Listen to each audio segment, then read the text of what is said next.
clásico, ¿sí? Sobre el desarrollo de la literatura peruana, nosotros ya hemos visto en un primer momento, jóvenes, recuerden ustedes el caso de la llamada literatura prehispánica, ¿no? ¿Qué es esto lo que tenemos aquí? Habíamos dicho, la historia del Perú está dividida en tres grandes periodos, ¿no? La historia de la literatura peruana, siguiendo el esquema clásico de la división de las etapas de la historia de nuestro país. Tienen ahí la prehispánica, la colonial, la republicana. Y la semana pasada nosotros habíamos visto el caso de la literatura prehispánica, ¿no? Habíamos visto sus características más importantes, la forma que tenían de entender la vida, de imaginar el mundo, ¿no? Sus relatos más emblemáticos. Habíamos visto que en el caso de la literatura prehispánica había dos vertientes, ¿no? Y también habíamos visto el caso de los géneros, ¿no? ¿Qué géneros se desarrollaron en el Perú prehispánico? El género lírico, por un lado, y también el género épico, ¿no? Entonces, luego de este primer periodo, vamos a tener el desarrollo de la llamada literatura colonial, jóvenes, que está influenciada por los movimientos que llegan de Europa, ¿no? Porque recuerden ustedes, en este primer momento la influencia sobre todo va a ser de España, casi monopólicamente podría decirse de España, ¿sí? El siglo XVI, años 1500, tenemos el desarrollo del Renacimiento, ahí en Europa llega esa influencia. Luego tenemos el desarrollo del barroco en el siglo XVII y ya en el siglo XVIII, años 1700, el desarrollo del neoclásico, ¿no? Entonces, de la época del Renacimiento tenemos las crónicas, ¿no? Estos documentos que lo que buscan es, pues, habíamos dicho, registrar toda la información posible, ¿no? Que iban encontrando los primeros españoles que llegaron a nuestro continente. Van a tratar de registrarlo todo, ¿no? De recopilar todo tipo de información, todo tipo de historia, todo tipo de relato, recuerden ustedes, y ahí tenemos al Inca Garcilaso de la Vega y a Felipe Guamán Poma de Ayala, ¿no? En el caso del barroco, de los años 1600 más o menos, tenemos el desarrollo, 1600, 1700, tenemos una obra de teatro, Ollantay, ¿no? Que es la obra de teatro más emblemática de la época colonial. Y ya en el siglo XVIII tenemos a Mariano Melgar, ya cerca de la emancipación, recuerden ustedes, él es el poeta, ¿no? El escritor más importante de este momento, esto ya cuando está terminando la época colonial, ¿no? Y cuando entra en crisis el régimen virreinal colonial. Mariano Melgar, sobre todo, va a estar influenciado, por ejemplo, por el neoclasicismo, que es el último movimiento, ¿no? Que va a formar parte de la colonia, que se origina ahí en Europa, y ahí ya va a empezar un poco otro tipo de influencia, chicos, chicas, porque acá hay una cuestión histórica también que tenemos que recordar, ¿sí?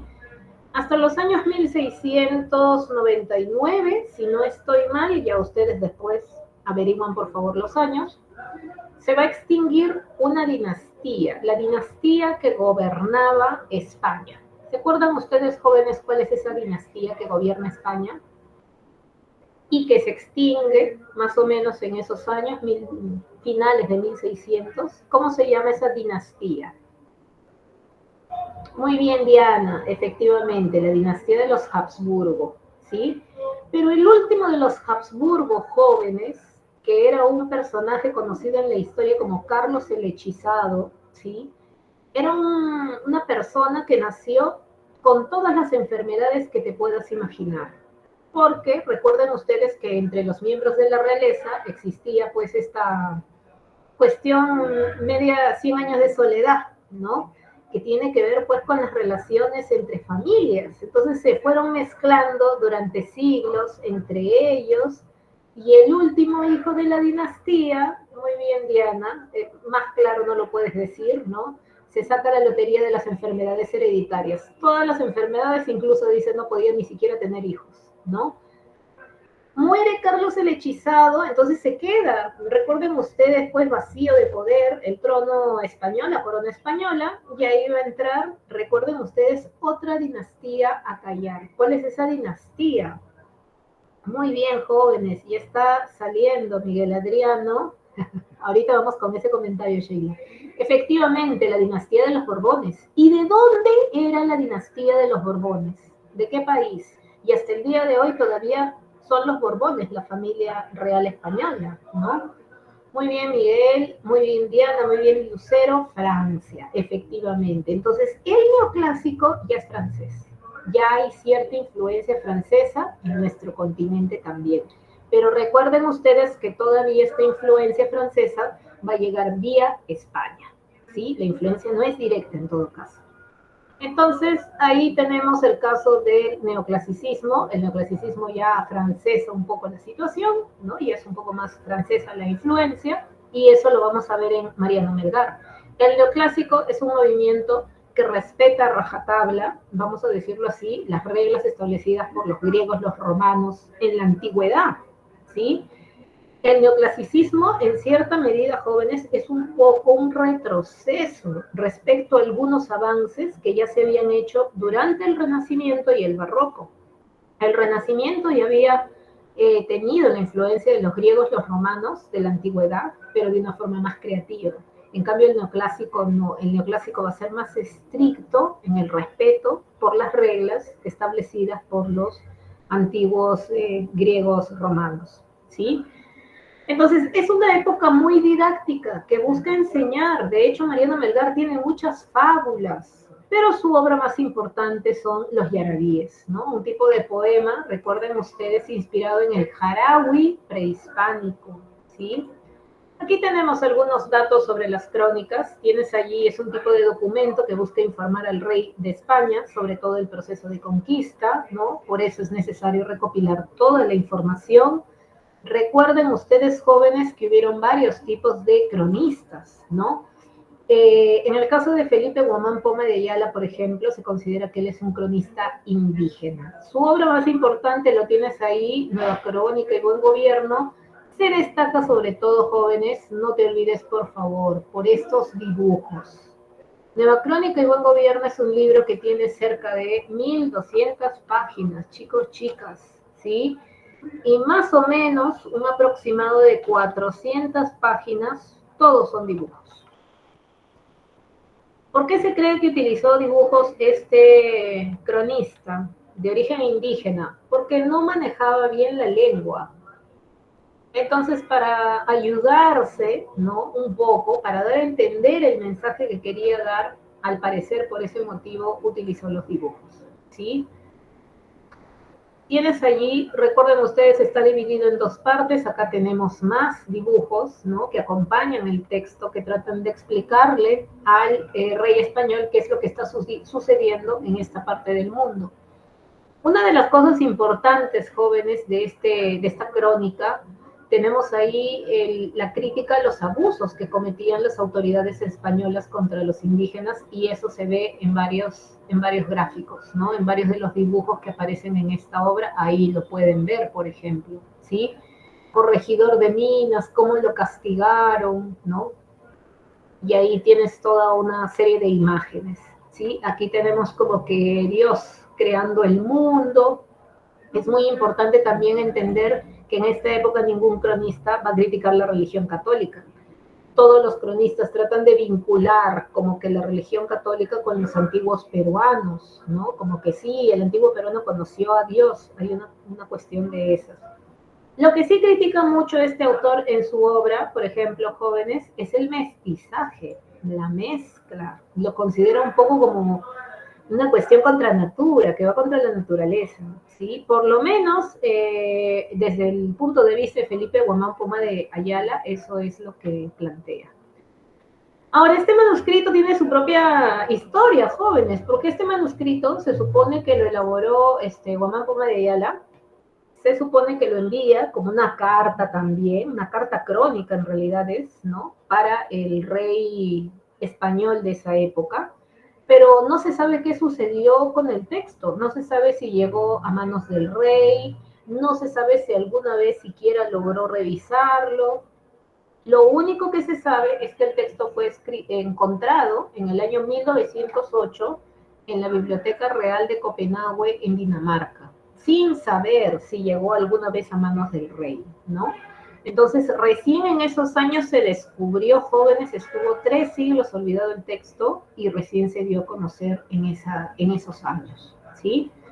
Ahí tienes entonces un dato importante sobre este trabajo que es único en su especie, entenderás tú. Hay otras crónicas que tienen dibujos, pero ninguna como este, ninguna tantos dibujos con una estética tan marcada, chicos, chicas, ¿no? Miren ustedes, esta estética, esta forma de dibujar, la van a utilizar varios artistas al día de hoy, ¿sí? Luego después, por favor, me hacen recordar para ponerles algunos ejemplos. Hay varios diseñadores gráficos, ilustradores, que utilizan la misma estética ya para hacer trabajos más modernos, más recientes. Y entonces es una personalidad bien importante por varios motivos, Felipe Guamán Poma de Ayala. El otro importante que no debemos olvidar es el Inca Garcilaso de la Vega, cronista, autor de comentarios reales, ¿no? Que fue, recuerden ustedes, pues, publicada en 2 años diferentes, una en el año 1609 y la segunda parte de comentarios reales cuando fallece, un año después que fallece el Inca Garcilaso, ¿no? Tiene más obras, miren ustedes ahí, traducciones, ¿no? Diálogos de amor, La Florida del Inca, pero su trabajo más emblemático es Comentarios Reales. Garcilaso de la Vega es un cronista de origen mestizo, chicos, chicas, y se le considera el primer mestizo cultural de nuestro continente, ¿no? De nuestro territorio. Mestizo porque según sus datos biográficos, él es hijo de un capitán español y de una princesa inca, ¿no?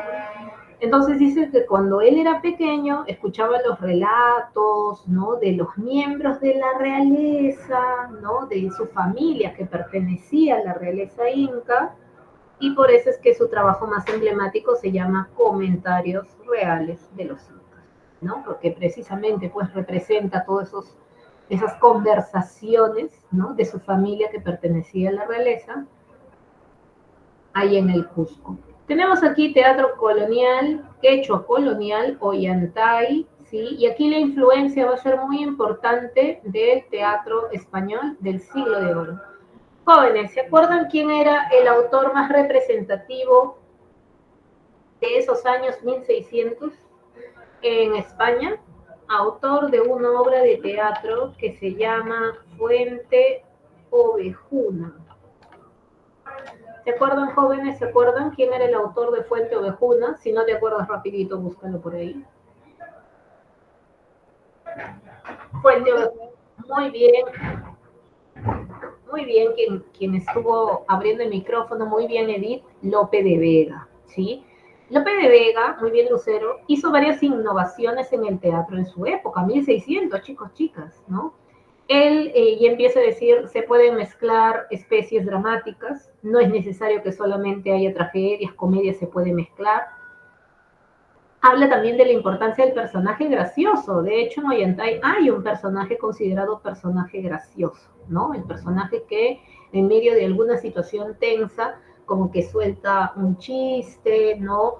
O algún tipo de gracia, y eso hace como que se relajen las tensiones, ¿sí? Ese personaje gracioso se atribuye su creación a Félix Lope de Vega, por ejemplo.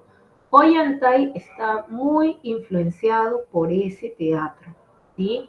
Muy bien, Angeli, Piki Chaki, ahí está. Ese es el personaje gracioso en Ollantay. ¿Alguien se acuerda cuál era la traducción de Piki Chaki? ¿Alguien sabe cuál es la traducción de Piki Chaki? Hasta el nombre nos da un alcance de la gracia, ¿no? Pata de pulga significa el nombre de Piki Chaki, ¿sí? Pata de pulga. Muy bien, ahí tienes a Yantay, que no te olvides, por favor, que es una obra de teatro, por lo tanto pertenece al género dramático, mezcla comedia-tragedia, así que es un drama, y el autor es anónimo. La lengua original, jóvenes, en que fue recopilada fue el quechua, ¿no? Más o menos compuestos a finales de 1800, estamos hablando de finales de 1700, ¿no? Plena época virreinal, ¿sí? Y emplea el verso con predominio del octosílabo. ¿Sí? El verso está escrito como si fuera un poema, originalmente Ollantay. Años después ya hicieron la traducción primero al alemán y luego ya al castellano. 1870, ya después de la independencia, ya se hizo la traducción al castellano. Ahí tienen los temas, el amor, el poder, ¿no? El amor de Ollanta hace que se quiebren las normas sociales.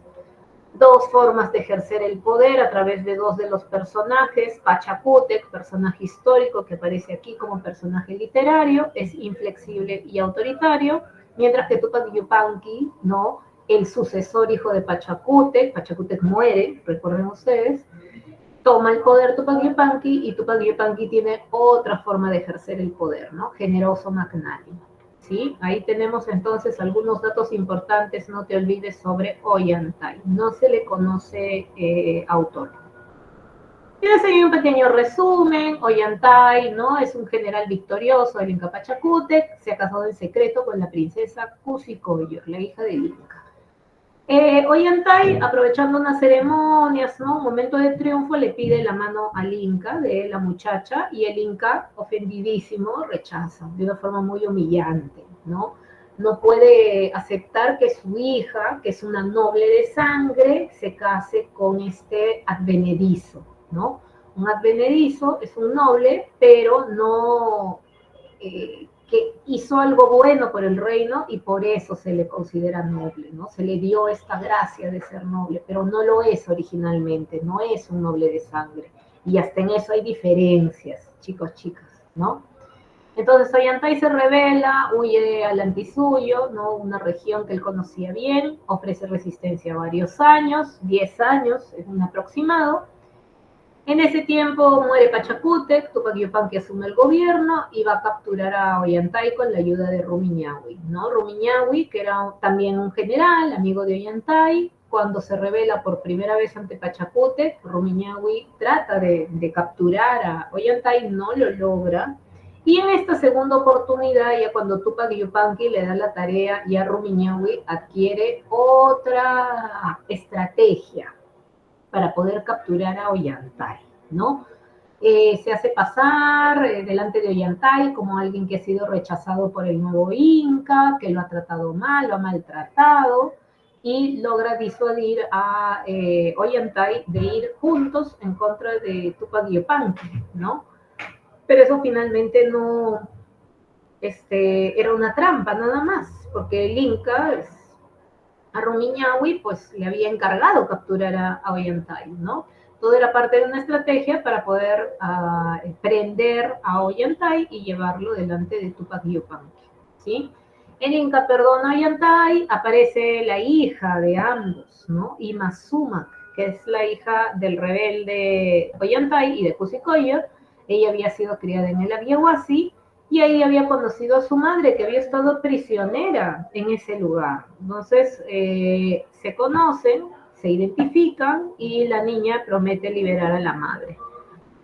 En medio del perdón de Tupac Yupanqui y Ollantay aparece la niña y también pide por su madre. Todo el mundo le agarra la curiosidad, como quien dice, ¿no? ¿Quién es esta niña? ¿Dónde ha salido? La siguen a la Yaguasi y ahí ya se produce el reconocimiento, ¿no? Ollantay, el esposo, y Tupac Yupanqui, el hermano, reconocen a Cusicoyor y la familia extraviada se reúne finalmente, ¿no? Es una obra bien clásica, si se dan cuenta, con el famoso final feliz, ¿no? Es nuestra obra de teatro colonial más clásica, más tradicional que tenemos, ¿sí? Luego de este momento, ¿no? De la etapa colonial, virreinal, tenemos la literatura de la emancipación. Emancipación ya es un momento previo a la independencia, ¿no? Donde se está luchando por terminar ya con el régimen colonial y tenemos ahí el contexto, la crisis de ese sistema y otro momento importante, otro evento histórico importante va a ser la rebelión de Tupac Amaru II, ¿no? Tienes ahí los temas, homenajes patrióticos, el paisaje americano, la situación del indio. Las características, sentimiento patriótico, temas políticos, ¿no? Por el contexto mismo. Seguimos con la influencia del neoclásico. Recuerden ustedes, Mariano Melgar, se vislumbra un primer romanticismo. Romanticismo porque Mariano Melgar hace ese tipo de poesía, ¿no? Como tú sabes, Mariano Melgar es un autor que murió bastante joven, a los 24 años, ¿no? Luego de participar en un levantamiento de Mateo Pumacahua. estuvo enamorado de una muchacha, María Santos Corrales, a quien él representa en su obra con el nombre poético de Silvia, ¿no? Silvia querida. Su obra más emblemática, sin embargo, son los yarabís, que es una mezcla de lírica popular y lírica culta. Popular porque toma como inspiración el jarawi, este poema prehispánico, ¿no? Canto quechua, que expresa amor doliente, ¿sí? Y en el caso de la lírica culta, que viene de Occidente, que viene, recuerden ustedes, con los españoles, emplea versos y métricas. Así que por eso el yarabí mezcla estos dos elementos. Lo culto, que viene de Occidente, ¿no? Entre comillas, lo culto, y lo popular, que es pues de raigambre indígena, ¿sí? Ahí tenemos el yarabí. Luego tenemos ya la etapa republicana, el primer momento que destaca, ¿no? El primer movimiento que se sucede en la época ya del Perú republicano es el costumbrismo. ¿Qué es lo que busca representar? Costumbres.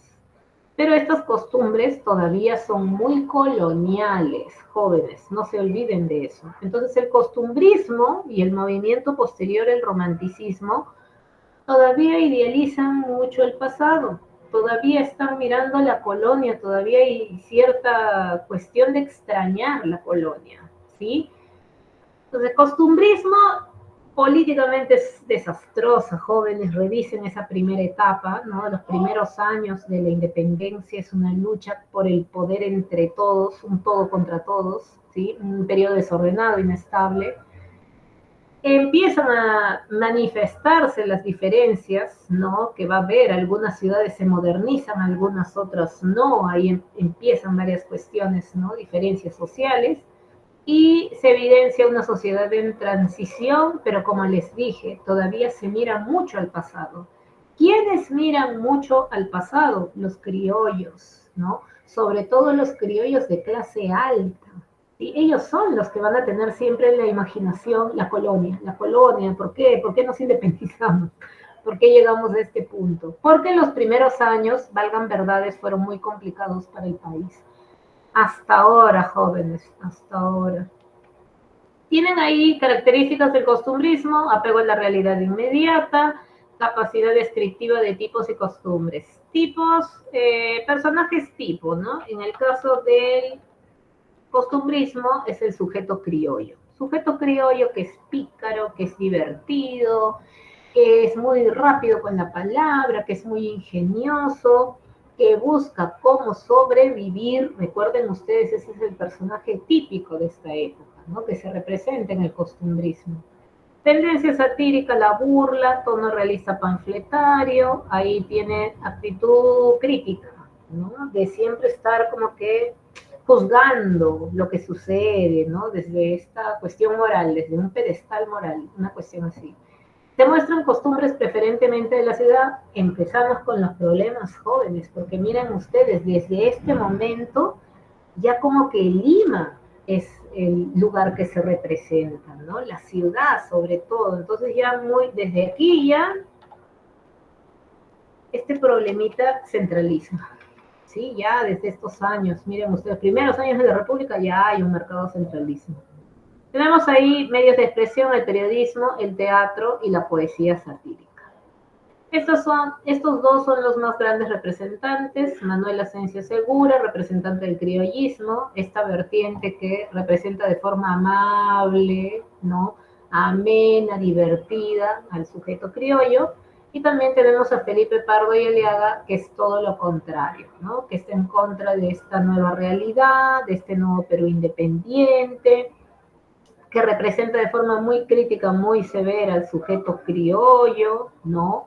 Entonces ahí tenemos dos representaciones diferentes de lo que está sucediendo en Lima en esos años. De Segura tienes que recordar que él es considerado el padre del teatro nacional, ¿no? Hay un teatro en el centro de Lima con su nombre y su obra más emblemática, como no, chicos, chicas, Ñacatita. Ñacatita, que es una señora que se caracteriza por qué cosas, jóvenes, ¿se acuerdan? Muy bien, Lina. Chismosa. Muy bien, Edith, efectivamente, chismosa. Y además le gusta meterse, involucrarse en esto de el arreglo de matrimonios. Chicos, chicas, ¿cómo se llama esa cuestión? Muy bien, Edith, metiche también, casamentera, ¿sí? Ahí está, como que la palabra un poco más precisa, alcahueta. Es una vieja alcahueta, ¿no? Entonces, entrometida, ¿se parece? Claro que sí, porque la ñacatita, chicos, chicas, miren ustedes lo simbólico que puede ser que nuestra primera obra, ¿no?, emblemática que inaugura la vida republicana del Perú sea una obra con este personaje, con este tipo de personaje, una vieja chismosa, entrometida, un tanto envidiosa, ¿no? Que siempre está pensando en su propio beneficio, jóvenes. Ella es la sujeta criolla, como dirían, ¿cómo se llama? Como dirían los estudiosos, ¿sí? Ella es el personaje criollo, ¿no? Ella representa todo lo que es el criollo, que es una viejecita que básicamente pues está buscando estafar a las personas, pero es porque necesita sobrevivir, ¿no? En una ciudad que es bastante terrible. Chicos, chicas, es una mujer mayor para las personas mayores. Ojo, no estamos justificando al personaje, pero sí se le puede entender un poco mejor, ¿no? Lo divertidísimo de esto, chicos, chicas, siempre les recomiendo, traten de revisar el lenguaje que utiliza, porque aquí la cuestión, jóvenes, es el lenguaje, cómo se hablaba en esa época. Y esta obra de teatro representa muy bien, lleno de quiebres, lleno de jergas, de frases, ¿no?, que son dichos, de refranes, un lenguaje muy popular. Entonces uno puede aprender mucho de esa época a partir del lenguaje, ¿no? Y eso es lo que hace Ñacatita también. Otro que se va a encargar mucho de representar lenguaje, movimiento siguiente, romanticismo, Ricardo Palma. Él también le gusta representar mucho el lenguaje propio de la ciudad, ¿sí? Entonces aquí tenemos en el argumento rapidito, don Jesús, doña Rufina tienen una hija llamada Juliana, chicos, chicas, ya se encuentra en edad casamentera, 16 años, imagínense ustedes, ¿sí? Entonces la mamá le busca un esposo, ¿no?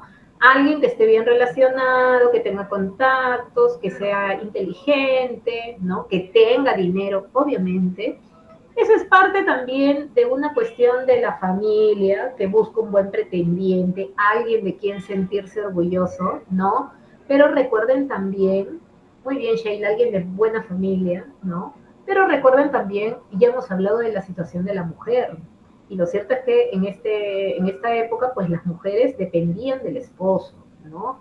Entonces su prestigio y su sobrevivencia dependía del esposo que consiguieran. Entonces también hay que recordar esas cuestiones, ¿sí? Tienes ahí, doña Rufina desea casar a Juliana con don Alejo, que es un hombre en apariencia culto, rico, que se lo ha presentado la ñacatita, ¿no? Que es esta viejita que siempre dice, le gustaba preguntarle cosas a las mujeres que iban a la iglesia y así es como conoció doña Rufina, ¿no?, la mamá de la muchacha, a la ñacatita. Entonces, don Jesús se opone a este matrimonio, pero doña Rufina es de estas mujeres, chicos, chicas de carácter fuerte, ¿no?, que se imponen sobre el esposo. Entonces, como que siempre lo apabulla, ¿no? Siempre como que lo calla, reniega a don Jesús, pero no hay más oposición, digamos, ¿sí?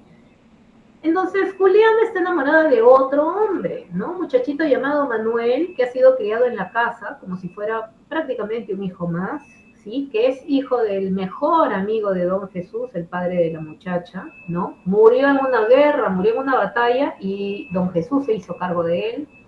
Entonces, Manuel es un joven de escasos recursos, vive en la casa como si fuera un hijo más, pero él no tiene su propio dinero, su propia riqueza. Entonces, como que a la mamá no le gusta la cercanía de su hija con Manuel, ¿no? Porque sabe que ahí pueden suceder cosas. Entonces, en algún momento Manuel le propone a Juliana fugarse juntos, porque sabe que no va a soportar ese matrimonio, que no va a poder ver a su amada con otro. Y al principio rechaza la proposición Juliana, pero luego ya acepta, ¿no? Y para esto la ñacatita, que se ha enterado de todo, porque ella siempre está como que les pregunta cosas y les va sacando información, que para eso es muy buena. Chicos, chicas, hay gente que es muy buena para sacar información poquito a poco, ¿no? Entonces la ñacatita se termina enterando de todo y se lo termina diciendo a don Jesús, y don Jesús prácticamente los encuentra infraganti, ¿no? Cuando ya están preparándose para irse los jóvenes. Entonces don Jesús, molestísimo, termina botando de su casa al muchacho, ¿no? A Manuel, porque considera que es una traición lo que le va a hacer. Entonces, ya como que se han sacado del camino, se saca del camino a la ñacatita a Manuel, ¿no? Que era el inconveniente ahí.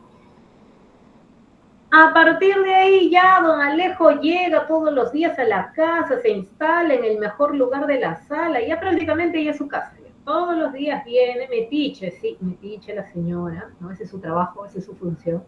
Entonces, don Alejo ya prácticamente está ahí instalado todos los días en la casa.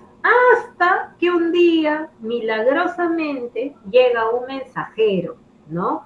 Trayendo una carta para don Jesús y de sus negocios en provincia, etcétera, etcétera. Y este mensajero dice que encuentra a don Alejo ahí en la casa y se alegra el mensajero, ¿no? Ay, qué bueno que lo he encontrado aquí, ya no tengo que ir a buscarlo hasta su casa.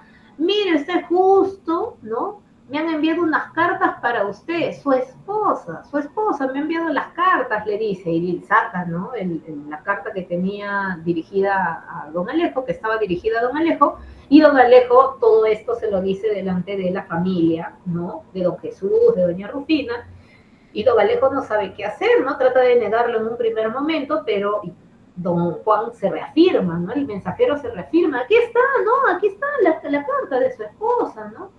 Que llega del Cusco, etcétera, etcétera, y ahí don Alejo ya no puede ocultarlo más, ¿no? Entonces ahí don Jesús ahora sí como que toma armas en el asunto, ¿no? Agarra carácter y termina pues molestándose muchísimo, botando a don Alejo de la casa, consecuentemente también la ñacatita, que ha sido la que lo ha traído al fin y al cabo, y llamándole la atención a la esposa, ¿no?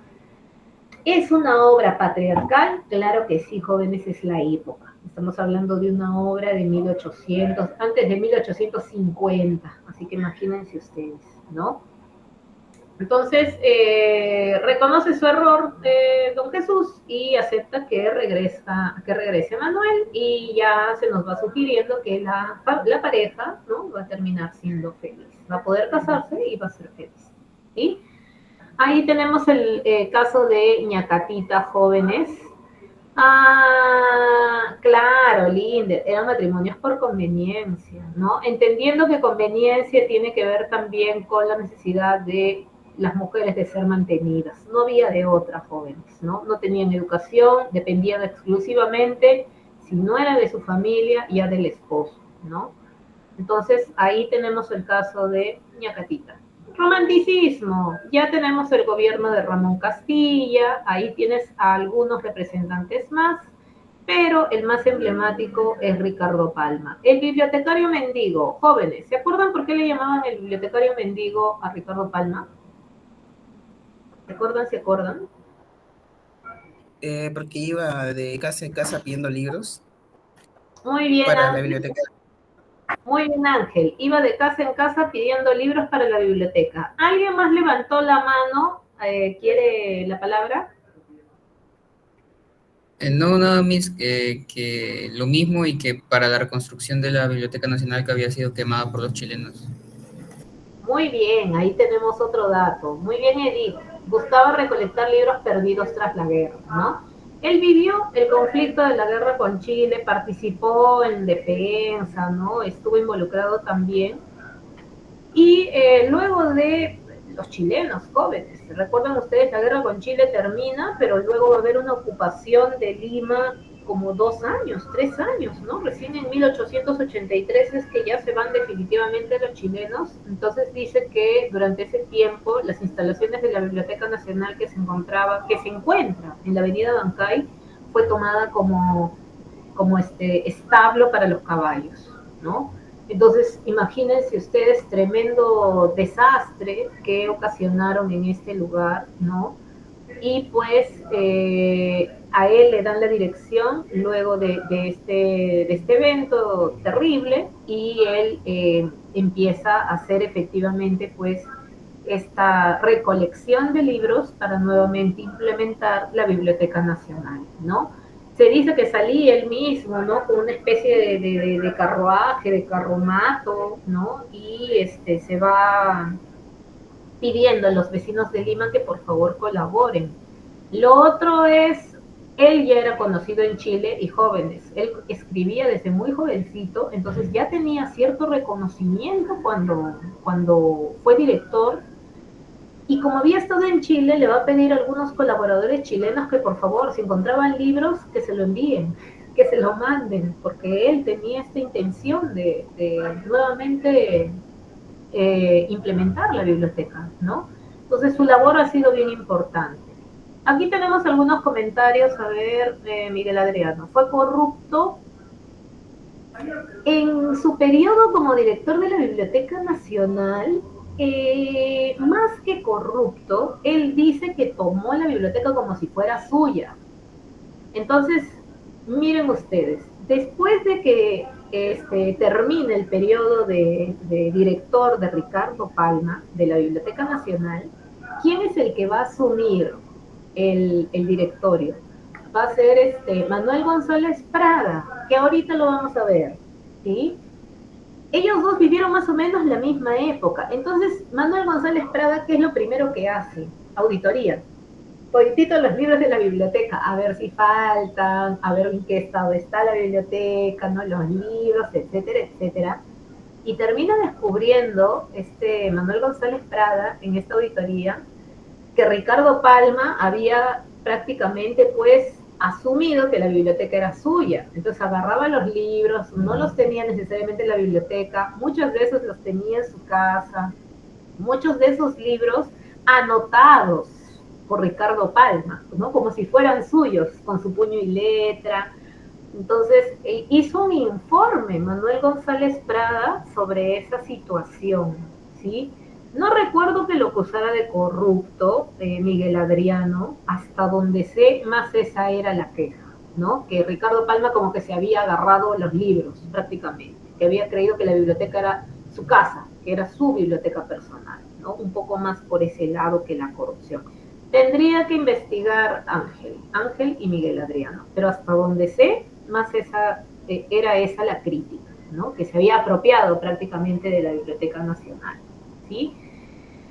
Entonces, Edith enviaba cartas, sí, como habíamos mencionado, ¿no? Sobre todo al extranjero, porque él era un intelectual reconocido. Jóvenes, si queremos hacer la comparación, Ricardo Palma era como que el Vargas Llosa de su época. O sea, él era el que tenía la última palabra en el plano cultural. Así de importante llegó a ser. Y Ricardo Palma tiene un montón de producción, chicos, chicas, un montón de trabajo, ¿sí? Y de todo tipo, porque miren ustedes, le interesaba mucho la historia, le gustaba mucho la historia. Entonces revisaba viejos libros, ¿no?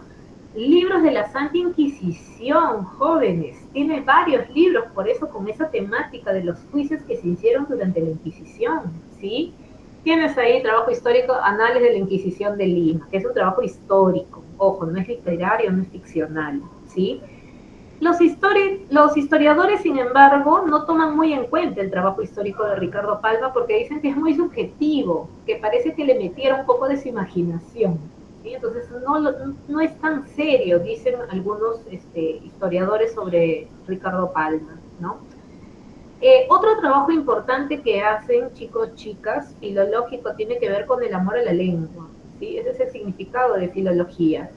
Entonces él tiene trabajo lingüístico.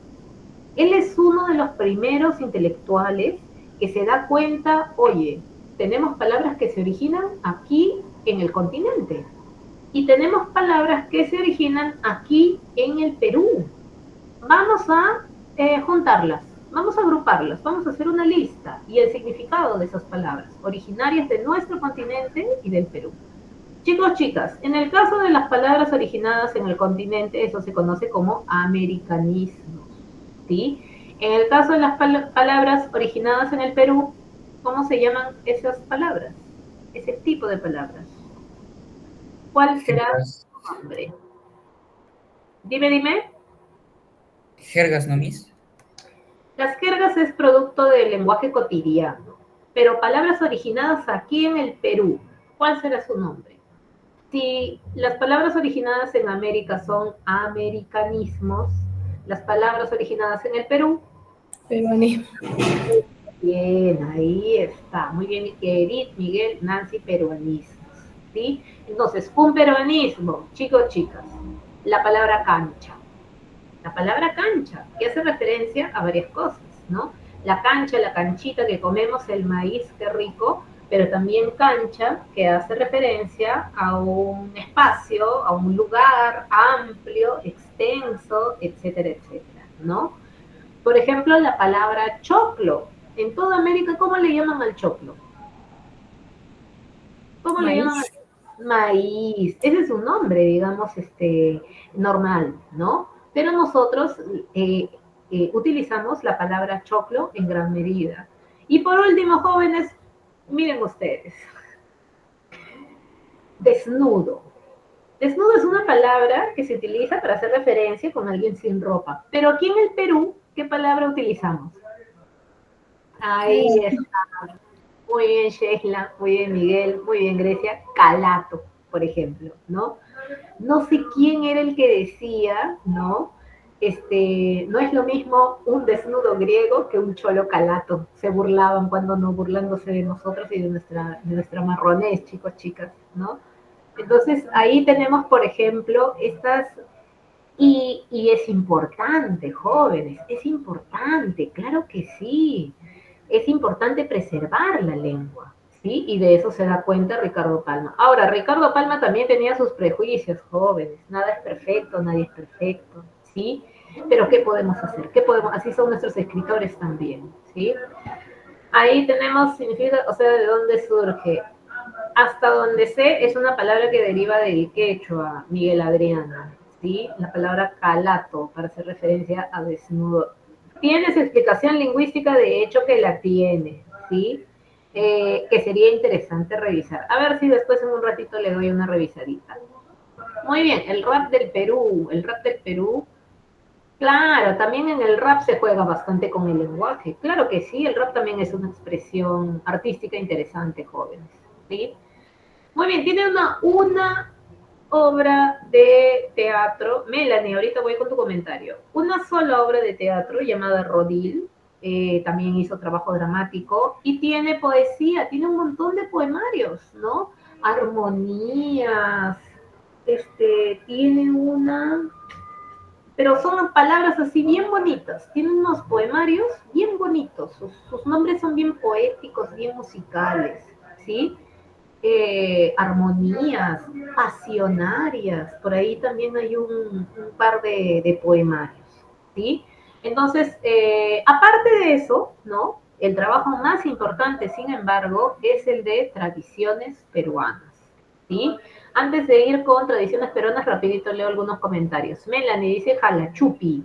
Melanie, por favor, ilústranos, sácanos de la ignorancia y pon el significado, porque igual que Linder, yo también, suena medio rara esa expresión. A ver qué cosa significa Melanie, por favor, si lo puedes colocar, ¿sí? A ver, dice Miguel Adriano, calato, voz popular, viene del quechua, ahí está, cala, que significa en cuero. O sea, en ese caso, ¿sabes cómo sería? Sería jala, jala, ahí está. Muy bien, Melanie. Ahora sí ya lo entendí, efectivamente, desnudo, ¿sí?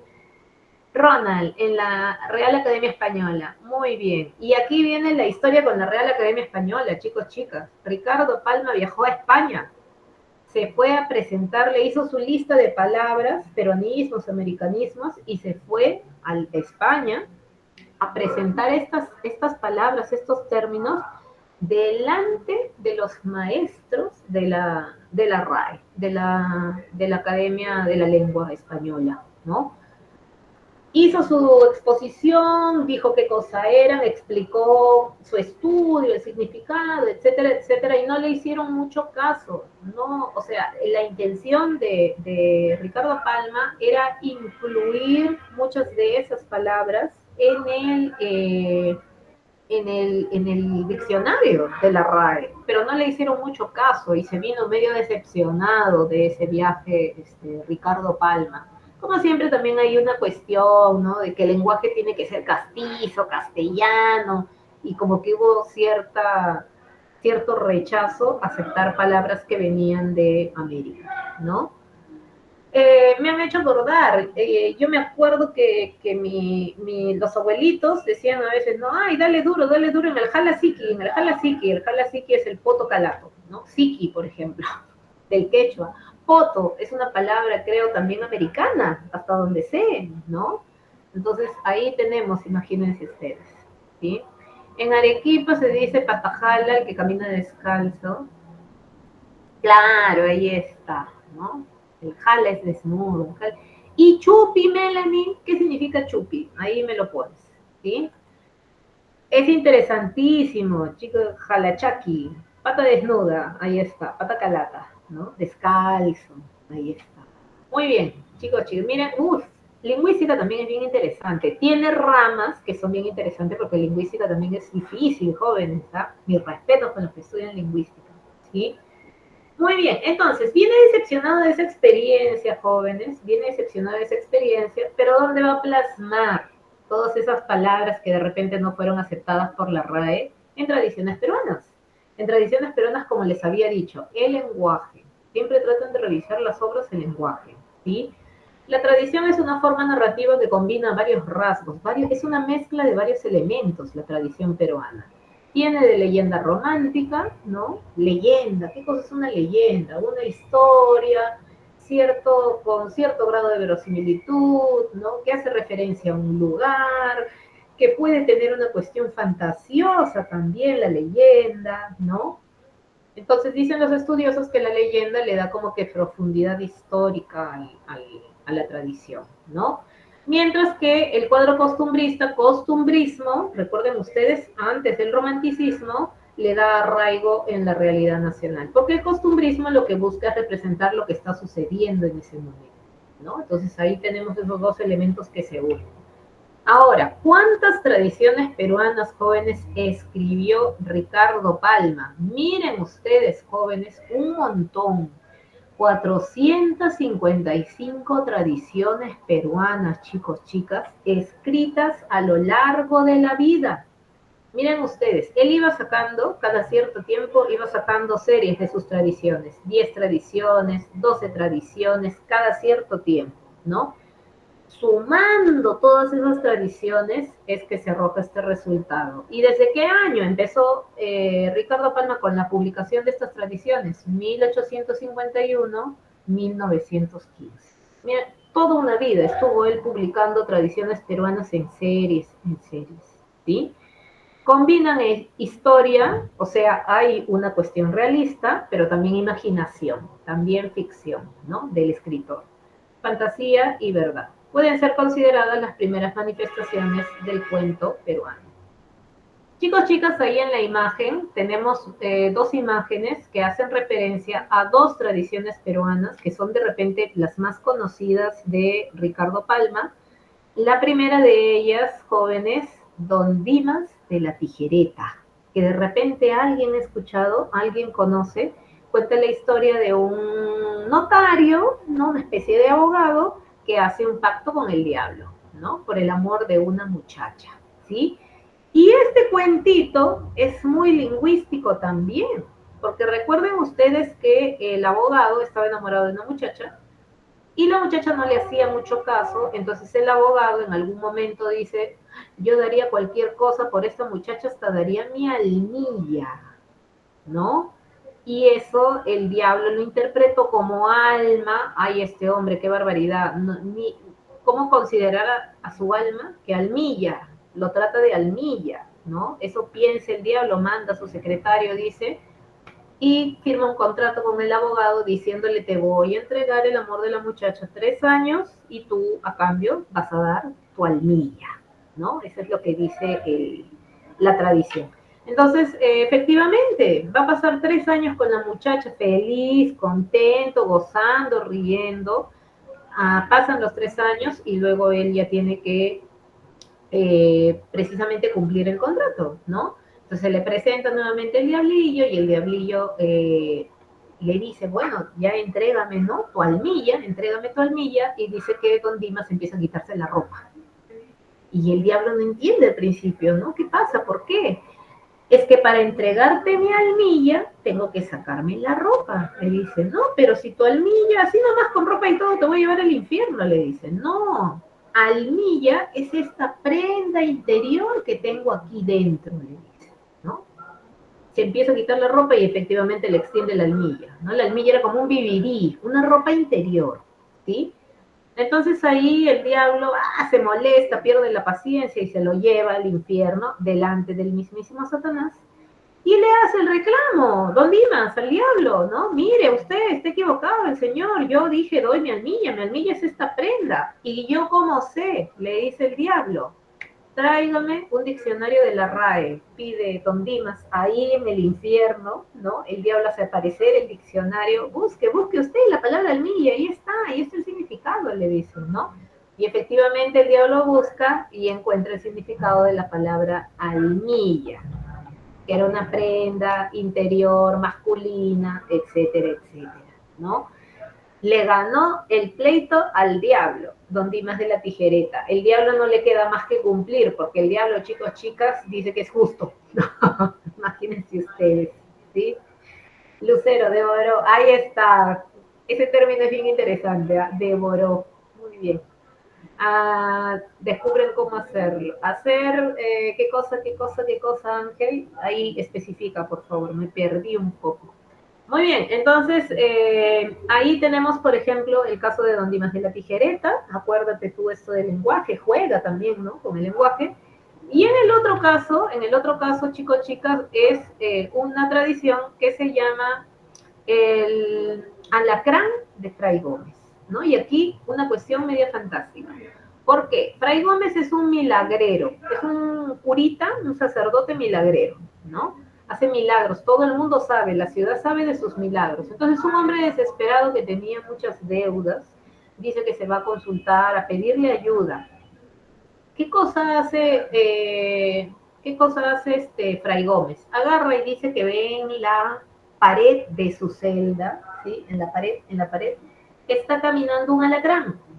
Entonces él agarra el alacrán vivo y lo pone en un pedacito de papel, lo envuelve y se lo entrega al hombre, ¿no? Desesperado. Y le dice, lleva esta prenda a una casa de empeño, te van a dar dinero, en 6 meses tú vienes y me devuelves la prenda, ¿no? Pero tiene que ser en 6 meses, me tienes que devolver, ¿no? Tienes que recuperar el empeño y me lo tienes que devolver. Extrañadísimo el hombre, ¿no? Qué raro, pero si me ha dado un alacrán, ¿no? Envuelto ahí en el papel. Se va efectivamente ahí a la casa de empeño. En la casa de empeño le reciben la prenda, ¿no? Abren el papelito y dicen jóvenes que había una joya hermosa, preciosa de oro con incrustaciones de diamantitos y perlitas. Una joya bellísima, delicadísima, todo lo bello que te puedas imaginar, ¿no? Entonces se sorprendió el mismo señor que había solicitado ayuda, el que empeñaba también recibe la prenda, le dan dinero, le dan el dinero que necesita, ¿no? Y efectivamente en 6 meses logra recuperarse, ¿no? Económicamente y va a pedir que le devuelvan lo que había empeñado. Se lo devuelven. Y él se va donde Fray Gómez para devolverle, dice, ¿no? ¿Cómo se llama? Lo que le había prestado, que le ayudó finalmente. Y cuando se lo devuelve, Fray Gómez agarra el paquetito, envuelto en el papelito, y dice que lo desenvuelve y agarra el alacrán y lo pone otra vez en la pared. Y el alacrán se pone a caminar y se va, ¿no? Se va caminando ahí por las paredes, ¿sí? Entonces, sigue tu camino, criaturita del Señor. Una cosa así le dice Fray Gómez y nuevamente ayudó a alguien este personaje, ¿sí? Ahí está Lucero, ¿a qué suerte tienes? Porque así nomás adaptaciones no hay. Y ahí trabajo para los que van a audiovisuales, a ciencias de la comunicación. Chicos, chicas, miren ustedes, hay un montón de trabajo que hacer, un montón de historias que llevar al plano audiovisual, al cine, a la televisión, ahora que tenemos internet. Así que chicos, chicas, los que tienen ese interés, por favor, háganlo. Que miren, nosotros tenemos un montón de historias y eso es lo que falta, ¿sí? Eso es lo que falta. Ah, Diana, vamos a ver, no leí lo de Diana. Trata con el diablo, sería su alma mañana, iba a reclamar el alma, el acuerdo dice que te lo... Ay, por Dios, miren ustedes la viveza, pues, ¿no? Ahí está también, es un poco este personaje criollo, si nos damos cuenta, ¿no? Que es muy vivo, que es muy astuto, ¿sí? Ahí está entonces el caso de las tradiciones peruanas. Y son 455 jóvenes, ¿no? Así que traten de revisar alguna por ahí. Tienen el Cristo de la Agonía, tienen, ¿cómo se llama esto? Los mosquitos de Santa Rosa, tienen la historia también sobre San Martín, tiene historias ubicadas, ambientadas en todas las épocas históricas del país, ¿no? Ya Ricardo Palma ya es un autor de la República, ya es un autor de la última etapa de nuestra historia, ¿no? Solo que es del siglo XIX. Pero entonces él tiene algunas tradiciones ambientadas en la época prehispánica, tiene algunas tradiciones ambientadas en la época colonial, tiene un grupo de tradiciones ambientadas en la época de la emancipación y tiene también un grupo ambientado, ¿no?, de tradiciones en la época republicana, ¿sí? Entonces tiene una tradición, por ejemplo, que se llama Historia de un Cañoncito, que cuenta, que tiene como personaje a Ramón Castilla, que ya es un presidente de la época republicana, ¿no?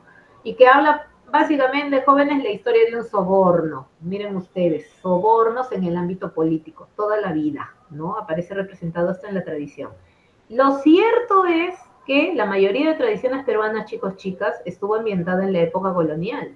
De las 450, más o menos unas 300 nomás están ambientadas en la época colonial. Entonces los estudiosos dicen eso, ¿no? Que él, sin querer queriendo, idealiza la colonia, ¿no? Y por eso hay mucha gente que hoy en día, chicos, chicas, ha llegado a decir aquí en el Perú, ¿por qué nos independizamos de España? Imagínense esa situación.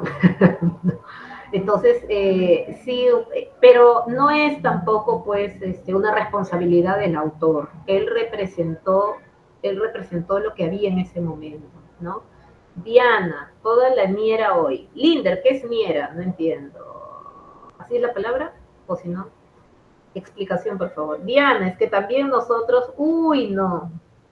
Chicos, chicas, no están viendo nuestra literatura. Ahí está. Y lo peor es que de verdad cambia, parece el contexto, pero las situaciones no cambian, sigue sucediendo lo mismo. Estamos igualitos en esta época prácticamente, ¿no? Malos para gobernarnos a nosotros mismos, porque estamos peleados con nosotros mismos. Miren ustedes, ya les he dicho, tradiciones peruanas también. En gran medida es Lima. En gran medida, Ricardo Palma era limeño. La colonia sobre todo es Lima, chicos, chicas. Uno piensa en colonia, uno piensa en el centro de Lima, en la Plaza de Armas, en la Tapada, ¿no? Entonces, tenemos que, como que todavía eso de extrañar el pasado y no nos damos cuenta de que, por ejemplo, ya ha habido migraciones, de que ya nos hemos mezclado con la gente del Ande, que nosotros somos descendientes de la gente del Ande o de otras regiones del Perú, ¿no? Por eso estamos peleados con nosotros mismos y mientras estemos peleados con nosotros mismos, chicos, chicas, esto no es un país. Perú no es un país, todavía no lo es. Falta un montón para que seamos país, ¿sí? Toda la vida, Linder, Miguel Adriano, donde se enaltezca el peruano luchador o algo así. Sí, hay mentalidad derrotista. Ahora que lo dices, Miguel Adriano, me parece que no. Qué triste, qué triste.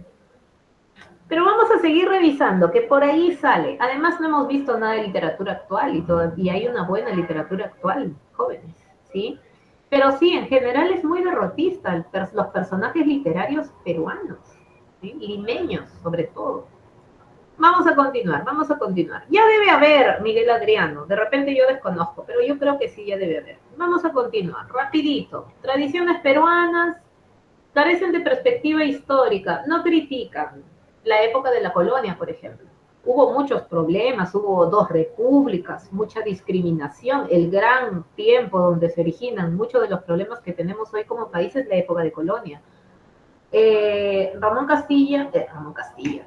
Ricardo Palma como que no critica tanto esos problemas, se detiene en lo anecdótico, se detiene en lo gracioso, se detiene en lo divertido, como que dicen los estudiosos, no va más allá, no hay una crítica, una objetividad, eso es lo que dicen los estudiosos, ¿sí? Pero hay que tomarlo con cuidado, jóvenes, porque hoy en día se está haciendo una revisión de las tradiciones y ya se están considerando que sí hubo cierta crítica de repente de corte moral, porque por ejemplo hay unas tradiciones que cuentan historia de virreyes que salían a la medianoche de palacio para ir a buscar al amante de turno, ¿no? Entonces, por ejemplo, ahí, de forma muy soterrada, de forma muy sutil, está criticando desde un punto de vista moral, ¿no? ¿Cuál era eh, la forma de ser de los virreyes, ¿no? Que oficialmente pues estaban en su palacio, ¿no? En el palacio ¿cómo se llama? De gobierno, etcétera, etcétera, pero que por lo bajo se iban ahí a visitar al amante, ¿no? Hay muchas obras donde critican, por ejemplo, hay muchas tradiciones donde aparecen miembros de la iglesia tacaños, ambiciosos, que no cumplen lo que dice la iglesia, ¿no? Entonces ya se está considerando que ahora, con una nueva mirada, ¿no? Ya se está considerando que sí una crítica sutil, muy sutil, ¿no? Pero ya algo hay, ¿sí? Oralidad, ironía, humor, representa la forma de hablar, es oralidad, recuerden ustedes esta característica, ¿no? Representa la forma de hablar, ¿no? Oral del limeño de esa época y también presenta rasgos de ironía, humor. Ahorita leo, por favor, los comentarios. Mariátegui, las tradiciones son una versión irreverente y sarcástica del pasado colonial. Ahí está. Por ejemplo, Mariátegui, José Carlos Mariátegui, que es del siglo XX, ya acepta que sí, hay una cierta cuestión de burla, ¿no? En las tradiciones. Pero en cambio, Ribagüero, otro crítico literario también del siglo XX, principios, dice que Palma es un nostálgico de la colonia, extraña la colonia, ¿no? Estas son las partes de la tradición. Presenta una historia, una digresión o parrafillo histórico, ¿no? Como que una especie de dato histórico, ¿sí? En la época del virrey tal, en la época del personaje tal, que se puede reconocer, en la época que hubo un terremoto en Lima, 1700 y algo. Entonces ahí como que te introduce un elemento histórico, ¿sí? Esa es la digresión o parrafillo histórico. Y desarrollo de la anécdota, a veces hay moraleja, a veces no, ¿sí? A ver, Miguel, perdón, Lucero, Cholito, salir adelante. Ya, por ejemplo, la serie de Cholito, ¿no? De Oscar Colchado, si mal no recuerdo, Lucero, ahí aparece ya un personaje, pero digamos que ese personaje con todo y todo es un personaje, a ver, ¿cómo lo digo? Es un personaje idealizado con todo y todo, ¿no? Porque Cholito es un niñito que tiene una serie de aventuras y muchas aventuras relacionadas con la mitología andina, ¿no? Entonces, el autor como que ha tratado de recuperar a este personaje, ha tratado de crear este personaje para vincularlo con nuestros mitos, con nuestras leyendas y orientarlo hacia los niños, porque Cholito es literatura infantil, ¿no? Que igualmente se puede leer, jóvenes, ¿ah? Igualmente uno se puede divertir muy bien con Cholito, y es una forma bonita de acercarse a nuestros mitos también, ¿no? Pero digamos si pensamos en un personaje adulto, un personaje ya grande, como que no sea protagonista de una novela, digamos que ahí sí creo que todavía falta un poco de representación, otro tipo de peruano, ¿no? Pero vamos a continuar. Tenemos aquí realismo jóvenes, guerra con Chile. Ese es el gran contexto histórico de la guerra del realismo. Entonces, en general, lo que busca representar el realismo es la realidad y ahora sí, aquí viene el quiebre. Recién en 1879, que es la guerra con Chile, recién viene el quiebre con toda esa forma de idealizar, con todo lo que fue el romanticismo, el costumbrismo, porque la época así lo requiere, ¿no? Es una época de crisis, una época donde salió lo peor del Perú, chicos, chicas, esa guerra nos hizo quedar mal a nosotros como gobernantes, como ciudadanos, no hubo unión, en el peor momento de nuestra historia todo el mundo jalaba para su lado, como quien dice, ¿no? Acuérdense de estas historias del presidente que dijo, me voy a comprar armas al extranjero, se fue con la plata a Francia, creo, y nunca más regresó. ¿Quién es ese presidente? Ahí búsquenlo, colóquenlo ahí en el chat, ¿sí? Traiciones entre los propios gobernantes, que tú no me caes, no te mando ayuda a tu ejército, no, que te maten los chilenos, no importa, tú nunca me apoyaste en el pasado, cosas así, o sea, fue horrible. Entonces, ¿quiénes van a criticar eso? ¿Quiénes van a empezar a criticar eso?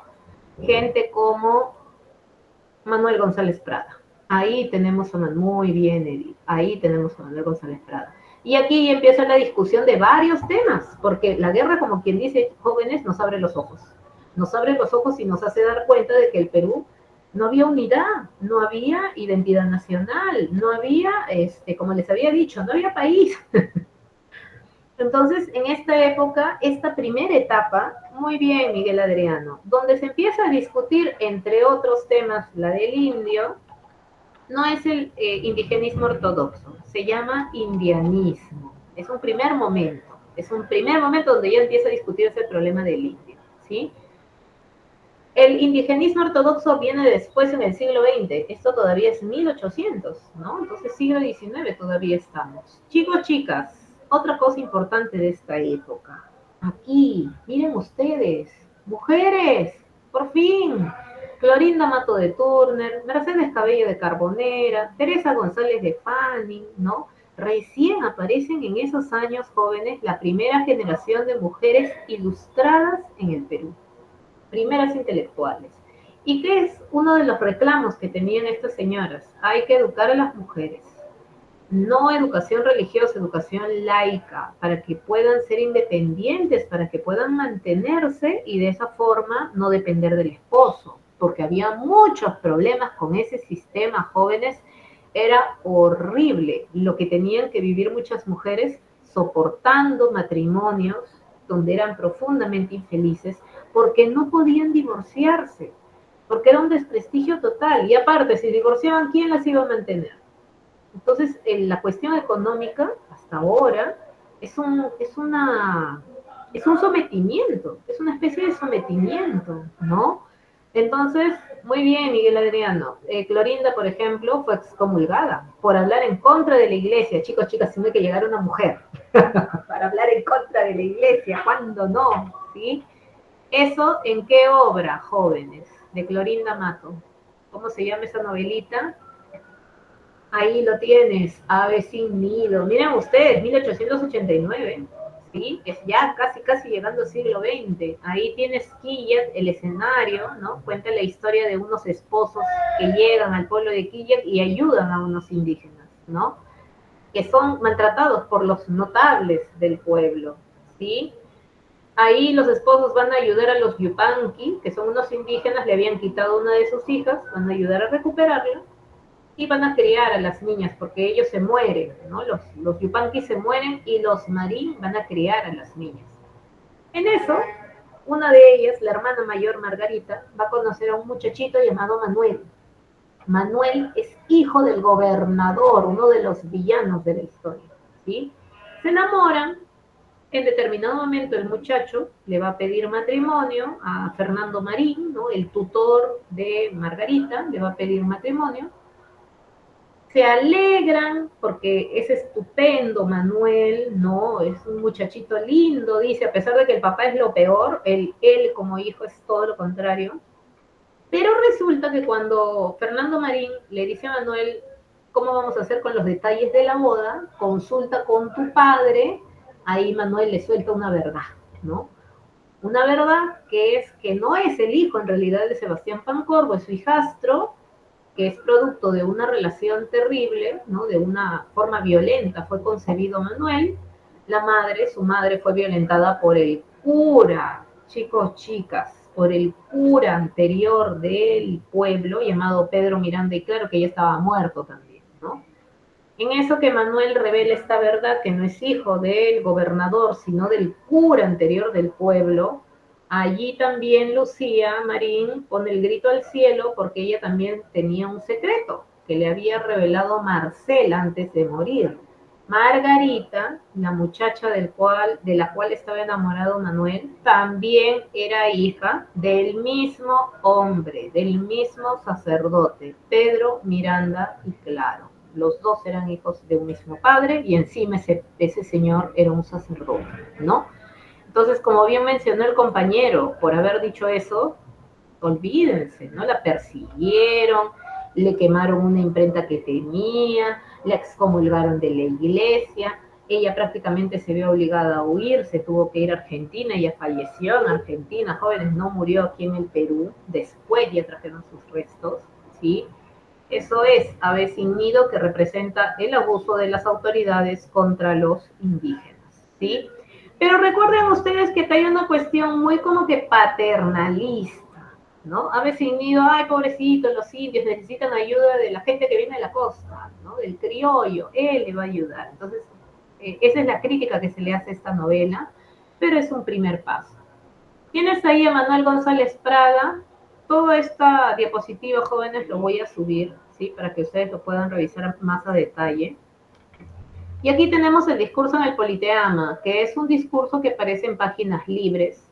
Y ahí los temas, ¿no? El tema principal, la renovación política social del país, es lo que quiere Manuel González Prada, es generar un cambio, ¿no? En la sociedad.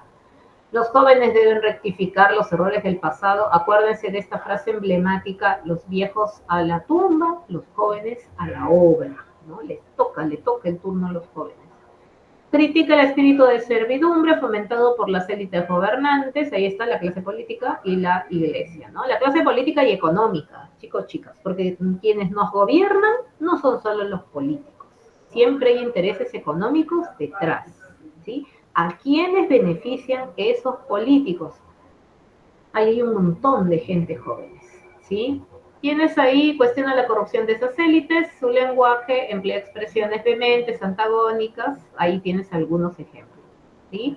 Esto en el caso de páginas libres. Rapidito llegamos a modernismo peruano, influenciado por el modernismo de Rubén Darío, máximo representante, Santos Chocano, y su poemario más importante, Alma América.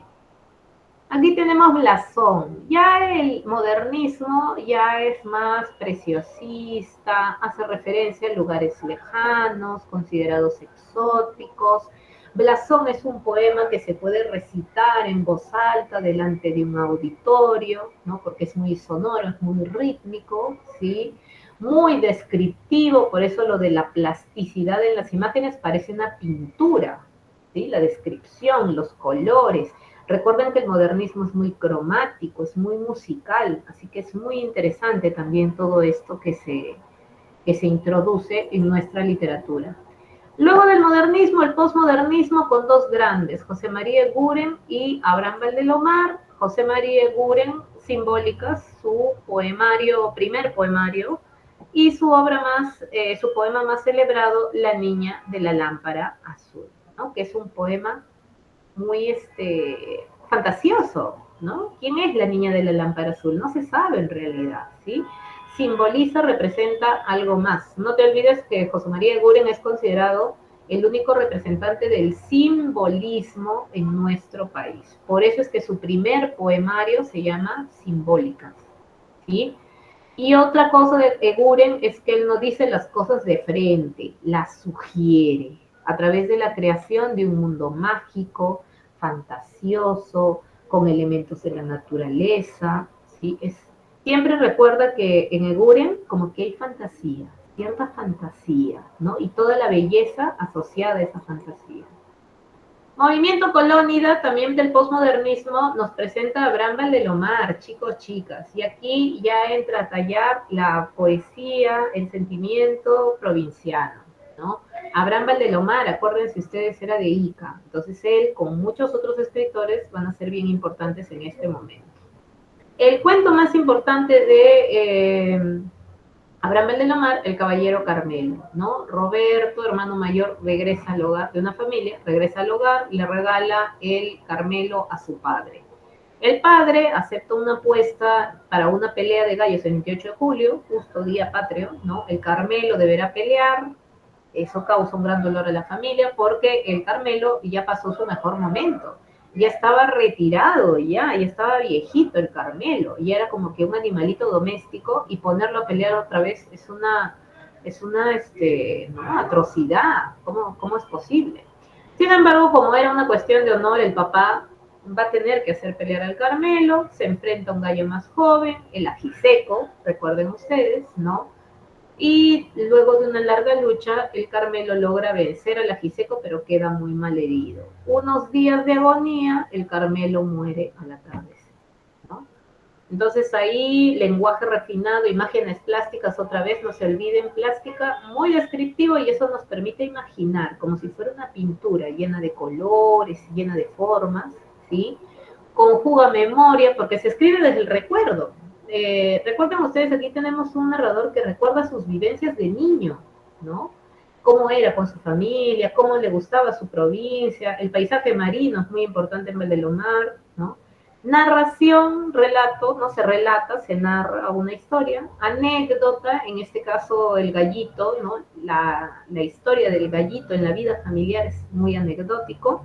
Y descripción, hay mucha descripción. Tema, historia y hazaña del Carmelo, el sentido trágico, ¿no? Hay un sentido trágico en el cuento que se evidencia en la relación entre el destino del gallo que muere con la familiaridad, ¿no? Con la vida cotidiana del narrador.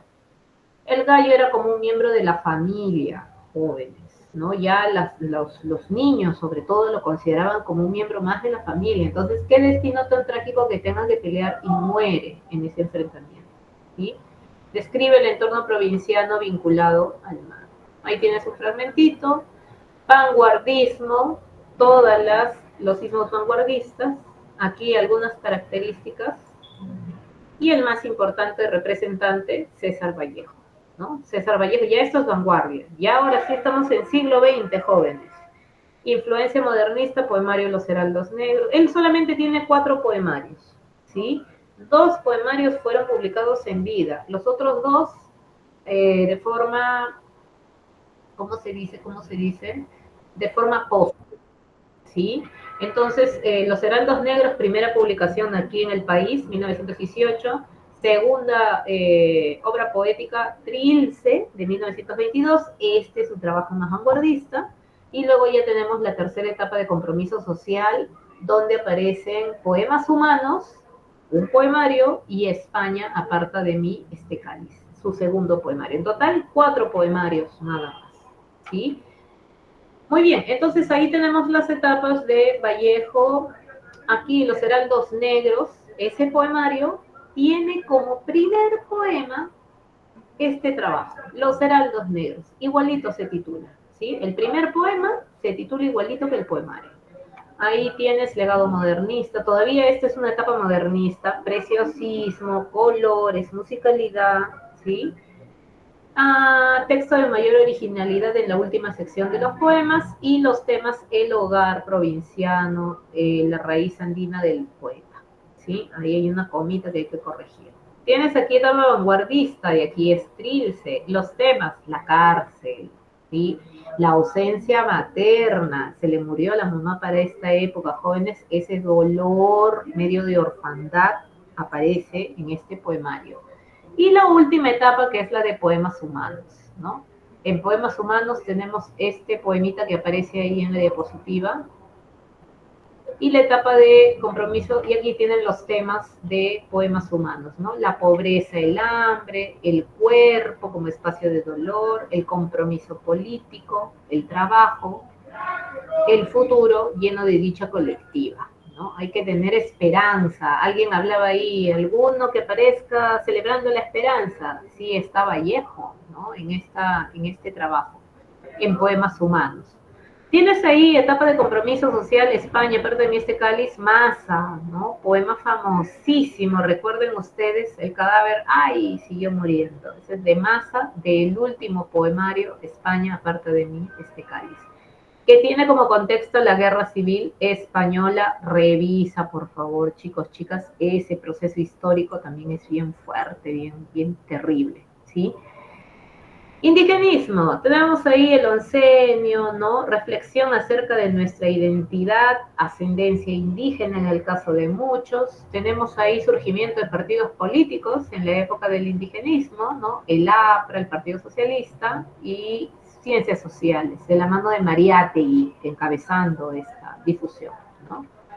Indigenismo tiene también antecedentes, porque el indigenismo, como les había dicho, se remonta a la época del realismo, ¿no? Aquí están Manuel González Prada, Clorinda Mato. Como les había dicho, ellos tienen una visión paternalista del indio. Debe ser protegido el indio. También tenemos a Enrique López Albújar, su libro Cuentos Andinos inaugura el indigenismo, eso es lo que dicen los estudiosos, ¿no? En el año 1920, pero él todavía como que tiene una visión un tanto parcial del indio, todavía no lo representa en todos sus aspectos. Y ya luego tenemos a José Carlos Mariátegui con 7 ensayos de interpretación de la realidad peruana. Pero él también tiene un problema, desconoce el quechua, ¿no? Entonces, estos son antecedentes, pero todavía dice, desconoce la intimidad del hombre antiguo. Aquí tenemos las zonas del indigenismo, representante de la zona norte, Ciro Alegría, con El mundo es ancho y ajeno, representante de la zona centro, Manuel Escorza, y representante de la zona sur, Arguedas. Ahí está Ciro Alegría, El mundo es ancho y ajeno. Tienes el argumento que básicamente cuenta la historia de una comunidad que se ve despojada de sus tierras, ¿no? ¿Quién le despoja de sus tierras? Álvaro Amenábar, un hacendado, ¿no? El hacendado ambicioso que se da cuenta de la belleza, la productividad de las tierras de la comunidad de Romy y se las arrebata, ¿no? Acudiendo a la justicia, presentando datos falsos, comprando testigos, abogado, Bismarck Ruiz, termina haciéndose con la comunidad. La comunidad se va a un cerrito cercano, lo ponen bonito y otra vez el hacendado lo ve todo productivo, otra vez le pone el mismo juicio diciendo que esas tierras le pertenecen, lo mismo había hecho anteriormente, y otra vez utilizando las mismas argucias, ¿no? Los mismos engaños, logra que la justicia falle a su favor. Pero esta vez la población ya no se va a ir ni tan tranquila ni tan contenta. La primera vez que los despojaron de sus tierras como que se fueron de forma pacífica, pero esta segunda vez ya no. Principalmente porque ahora ya tenemos otro personaje, ¿no? El primer despojo, el alcalde era Rosendo Maqui, y en este ya es Benito Castro, ¿sí? Que es un hijo adoptivo, van a resistir, van a atacarlos, van a matarlos, y van a tener que nuevamente ser expulsados de ese lugar, ¿no? Nuevamente son expulsados de ese lugar. La lucha por la tierra, el tema principal, denuncia un sistema opresor. Ese sistema opresor es el de los gamonales, ¿no? El sistema del gamonalismo, que era un sistema casi feudal, ¿sí? Feudalismo de la época medieval, todavía se seguía dando aquí en nuestro país, en nuestro continente. Tienes allí otros temas y una nota, ¿no? Para que puedas revisar. Arguedas, no se olviden, él representa al indio de la zona sur, incorpora el quechua. Es bien importante eso, jóvenes, porque fue uno de los primeros que lo hizo, considerando el quechua, ¿no? Una lengua que era discriminada en esos años, ¿sí? Tienes ahí Los Ríos Profundos, la historia de un niño Ernesto, ¿no? Que es el gran personaje de su obra. Viajan al Cusco en un primer momento, luego se van a Bancay. Allí el padre de Ernesto deja internado en un colegio de corte religioso, ¿no? Conoce a los indios de la hacienda Patibamba que queda ahí en Abancay. Ernesto se refugia en la naturaleza porque el colegio es un espacio muy violento, ¿no? Entonces, en medio de esa violencia, él se va a hacer algunos amigos, como Antero, ¿no? Que lleva el zumbayu al colegio. El zumbayu es un trompo, ¿no? Ernesto cree que tiene cualidades mágicas. Se produce la rebelión de las chicheras. Doña Felipa es una señora, ¿no? Que va a encabezar esta rebelión. Las chicheras eran unas señoras que tenían como que su pequeño negocio, vendían chicha, vendían picante, y les quitaron la sal. no les repartían la sal, dice que eso estaba a cargo de las autoridades, y por eso se rebelan, ¿no? Aparece la peste de la tifus, una enfermedad que empieza a matar a todo el mundo, jóvenes. Los indígenas, los colonos que trabajaban en la hacienda, toman la ciudad de Bancay porque quieren que el cura les haga una misa. Porque estos indígenas pensaban, tenían esta idea de que los rezos y la misa podía alejar a la peste, ¿no? Para esto el colegio también se están enfermando, los alumnos, ¿no? Algunas personas del colegio, y por eso es que los dejan salir, irse a sus hogares a los alumnos, ¿no? Ernesto se va del internado en busca de su padre. Ahí tienes el tema principal, la identificación con el mundo andino, ¿no? Sobre todo el personaje principal. Generación del 50, jóvenes, 1950, ya tenemos a Manuel Odría. Chicos, chicas, ¿cómo se conoce su gobierno? Manuel Odría, ¿cuántos años gobernó? Tiene que ver con los 8 años. Muy bien, 8 años, el ochenio, efectivamente, ¿sí? Tienen ahí, él hizo varias obras que modernizaron la ciudad, dicen los historiadores, ya tú revisa cuáles son, ¿no? Miguel Adrián, Edith, muy bien. Hasta donde sé, el Estadio Nacional, las grandes unidades escolares, ¿no? También estos, ¿cómo se llama? Unidades vecinales también me parece, ¿no? Unidades de vivienda, ¿sí? Multifamiliares, etcétera, etcétera. Entonces se moderniza en cierta medida la ciudad. Solo la ciudad, jóvenes. El campo, como siempre, olvidado, ¿no? Entonces, el gobierno de Odría tenía, dice, un lema, algo así como educación, salud, trabajo, toda la vida esos lemas, ¿no? Entonces, eso va a traer a muchas personas a la capital, ¿no? Y ahí en 1950, esa década, se producen varias migraciones bien importantes. Hubo migración a lo largo de todo el siglo XX hasta el día de hoy, jóvenes. Sigue habiendo migración del interior del país, pero digamos que en estos años fue mucho más, ¿no? Lo que llegó a Lima. Entonces, dicen que antes de las migraciones habían como 600.000 habitantes en Lima, y hoy por hoy, jóvenes, hay como 11 millones de habitantes. Miren ustedes la cantidad de gente que hay solamente en la capital, ¿no? Siendo que el país, creo que son 33 millones, estábamos por ahí en el último censo, entonces 1/3 de la población se encuentra en Lima, es demasiado, ¿no? Entonces ahí también ya podemos darnos cuenta de que hay pues un gran problema, ¿no? Sobrepoblación, centralismo, etcétera, etcétera. Crecen las zonas periféricas, los conos, es la época del surgimiento de los conos. Ahí tenemos nosotros, por ejemplo, yo me encuentro dictándote la clase desde Los Olivos. ¿A qué cono pertenecen Los Olivos, chicos, chicas? Por ejemplo, acá cerquito tengo San Martín, otro distrito de cono. ¿Qué distrito de cono? Muy bien, Miguel. Cono Norte, muy bien, Edith, muy bien, David, efectivamente. ¿Sí? Ahí está Julio Ramón Rivero, claro que es de esta generación, ¿no? Es bien simbólico de esta generación. Enfatiza la visión de las barriadas, ¿no? De estas poblaciones que recién están surgiendo. Recuerden ustedes, primero fueron asentamiento humano, luego fueron pueblo joven, ¿no? Y así se van volviendo ya barrios, vecindarios, etcétera, etcétera. Propone una mirada crítica de la ciudad. La ciudad es representada como si fuera un lugar peligroso, como si fuera un lugar monstruoso. Eso sobre todo para el nuevo migrante que está llegando, ¿sí? Porque acá se representan los migrantes, todos los problemas que ellos van a tener para adaptarse a esta ciudad, ¿sí? Describe las peripecias, las aventuras, las vivencias de la clase media, una clase media baja, ¿no? Y desarrolla las vertientes neorrealista, neoindigenista y fantástica. El indigenismo todavía sigue sucediendo, jóvenes, para esta época, ¿sí? Ahí tenemos un pequeño texto. ¿Quién lo puede leer, por favor? La bestia con 1.000.000 de cabezas. ¿Alguien que lo pueda leer? Lucero, vamos contigo, en voz alta, te escuchamos. Ya mis, la bestia con 1.000.000 de cabezas. Esteban había soñado hacía unos días, antes del viaje en eso, una bestia con 1.000.000 de cabezas. Y ahora, él, con cada paso que daba, iba internándose dentro de la bestia. Muy bien, muchas gracias. Este fragmento corresponde, jóvenes, como pueden observar ahí, un cuentito que se llama El niño de junto al cielo, que aparece en este libro. Miren ustedes, Lima Hora Cero de Enrique Congreve, ¿sí? Se considera que este es uno de los primeros libros de la generación del 50 que toca este tema de la migración. Esteban es un muchachito migrante, de repente por ahí hemos oído el cuento. Es un muchachito migrante que llega a Lima, ¿no? Y se encuentra un billetito de 10 soles. ¿Sí? Vive en un barrio que se llama Junto al Cielo, en la punta de un cerro prácticamente. ¿Sí?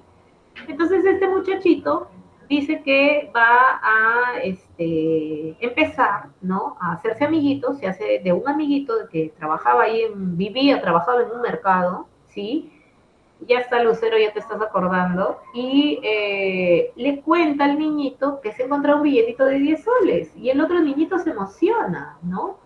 Entonces le dice este niño migrante, ¿no? Vamos a hacer negocio juntos, ¿no? Ya que tú tienes el capital, mira tú cómo se emocionan los dos, ¿no? Ya, yo soy el socio capitalista, ¿no? Y tú eres el que arregla el negocio. Se van al centro de Lima, a la Plaza San Martín, a comprarse, dice, historietas para venderle a la gente. Se ponen a vender, chicos, chicas, un éxito. Empieza a tener salida la historieta, ¿no? Y empieza a ganar su platita. Uy, ya empieza a proyectarse ahí el niñito que se había encontrado, ¿no? Los 10 soles, el migrante. Empieza a proyectarse. Pero en una de esas, el muchachito, el amiguito, el criollito, limeñito, ¿no? El del mercado, le dice, ¿sabes qué? Yo no he almorzado, anda, cómprame algo. Y le da ahí un par de monedas, ¿no? Le da una moneda, un sol, y te espero acá, le dice. Y el muchachito se va a buscar lo que le han pedido y cuando regresa ya no está el amiguito. No está ni el amiguito, no están ni las revistas, mucho menos la plata, ¿no? Y el niñito, al principio, inocente, ingenuo él, ay, lo voy a esperar, seguro está vendiendo las últimas revistas, ya debe estar por venir, ¿no? Pero va pasando las horas, va pasando la tarde y se va dando cuenta de que no va a volver, ¿no? El amiguito nunca va a volver. Y él ya se va triste, como que en la noche, ya tratando de guardarse las lágrimas porque siente ganas de llorar, ¿no? Dándose cuenta muy bien, Ángel, de que lo han traicionado, lo han estafado, ¿no? Entonces ahí es donde aparece. Es que sí, Nail, da mucha pena y es muy conmovedor, ¿no? Porque son niños. Y también un poco preguntarse sobre el personaje del niñito que estafa, que es un niñito de la calle, que vive que vive en el mercado, que no tiene familia, ¿no? Entonces, como siempre, no se nos, todo esto no es para justificar al personaje, porque se supone que el personaje, el que estafa, está mal, pero es también un poco como que ver el resultado de esta ciudad, o sea, la ciudad también lo hace así, lo hace ser de esta manera, ¿no? Engañoso, estafador, mentiroso, porque él también tiene que sobrevivir. Y desgraciadamente, pues a veces así es la situación. Ya esos que se pasan, chicos, chicas estafadores, que ya lo toman de negocio, de trabajo, porque hay gente que agarra y empieza a estafar ya como una cosa normal, ¿no? Ya ahí sí está mal, ¿sí? Entonces, siempre estos cuentos, siempre traten un poco de analizar desde ese punto de vista. Bien, es verdad, ¿no? El personaje que, digamos, sufre, ¿no? Pero también el otro lado, ¿por qué? ¿Cómo está configurado el otro personaje? ¿Por qué le hizo esto? ¿Por qué le hizo el otro? ¿No? Y como les digo, no necesariamente para justificar, sino para entender mejor. Y entendiendo mejor, jóvenes, muchas cosas pueden cambiar en nuestra sociedad. ¿Por qué esto sigue pasando? Esto sigue pasando todos los días. Solo que ahora ya no tenemos estafas, ahora ya tenemos extorsiones, por ejemplo, que son otra cosa. Miren ustedes cómo ha escalado la violencia, ¿no?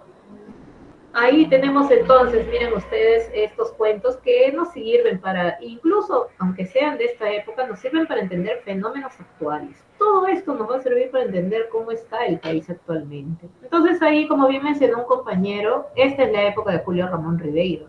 Julio Ramón Ribeiro, tienes ahí año de nacimiento, año de muerte, es un narrador limeño considerado uno de los mejores cuentistas hispanoamericanos.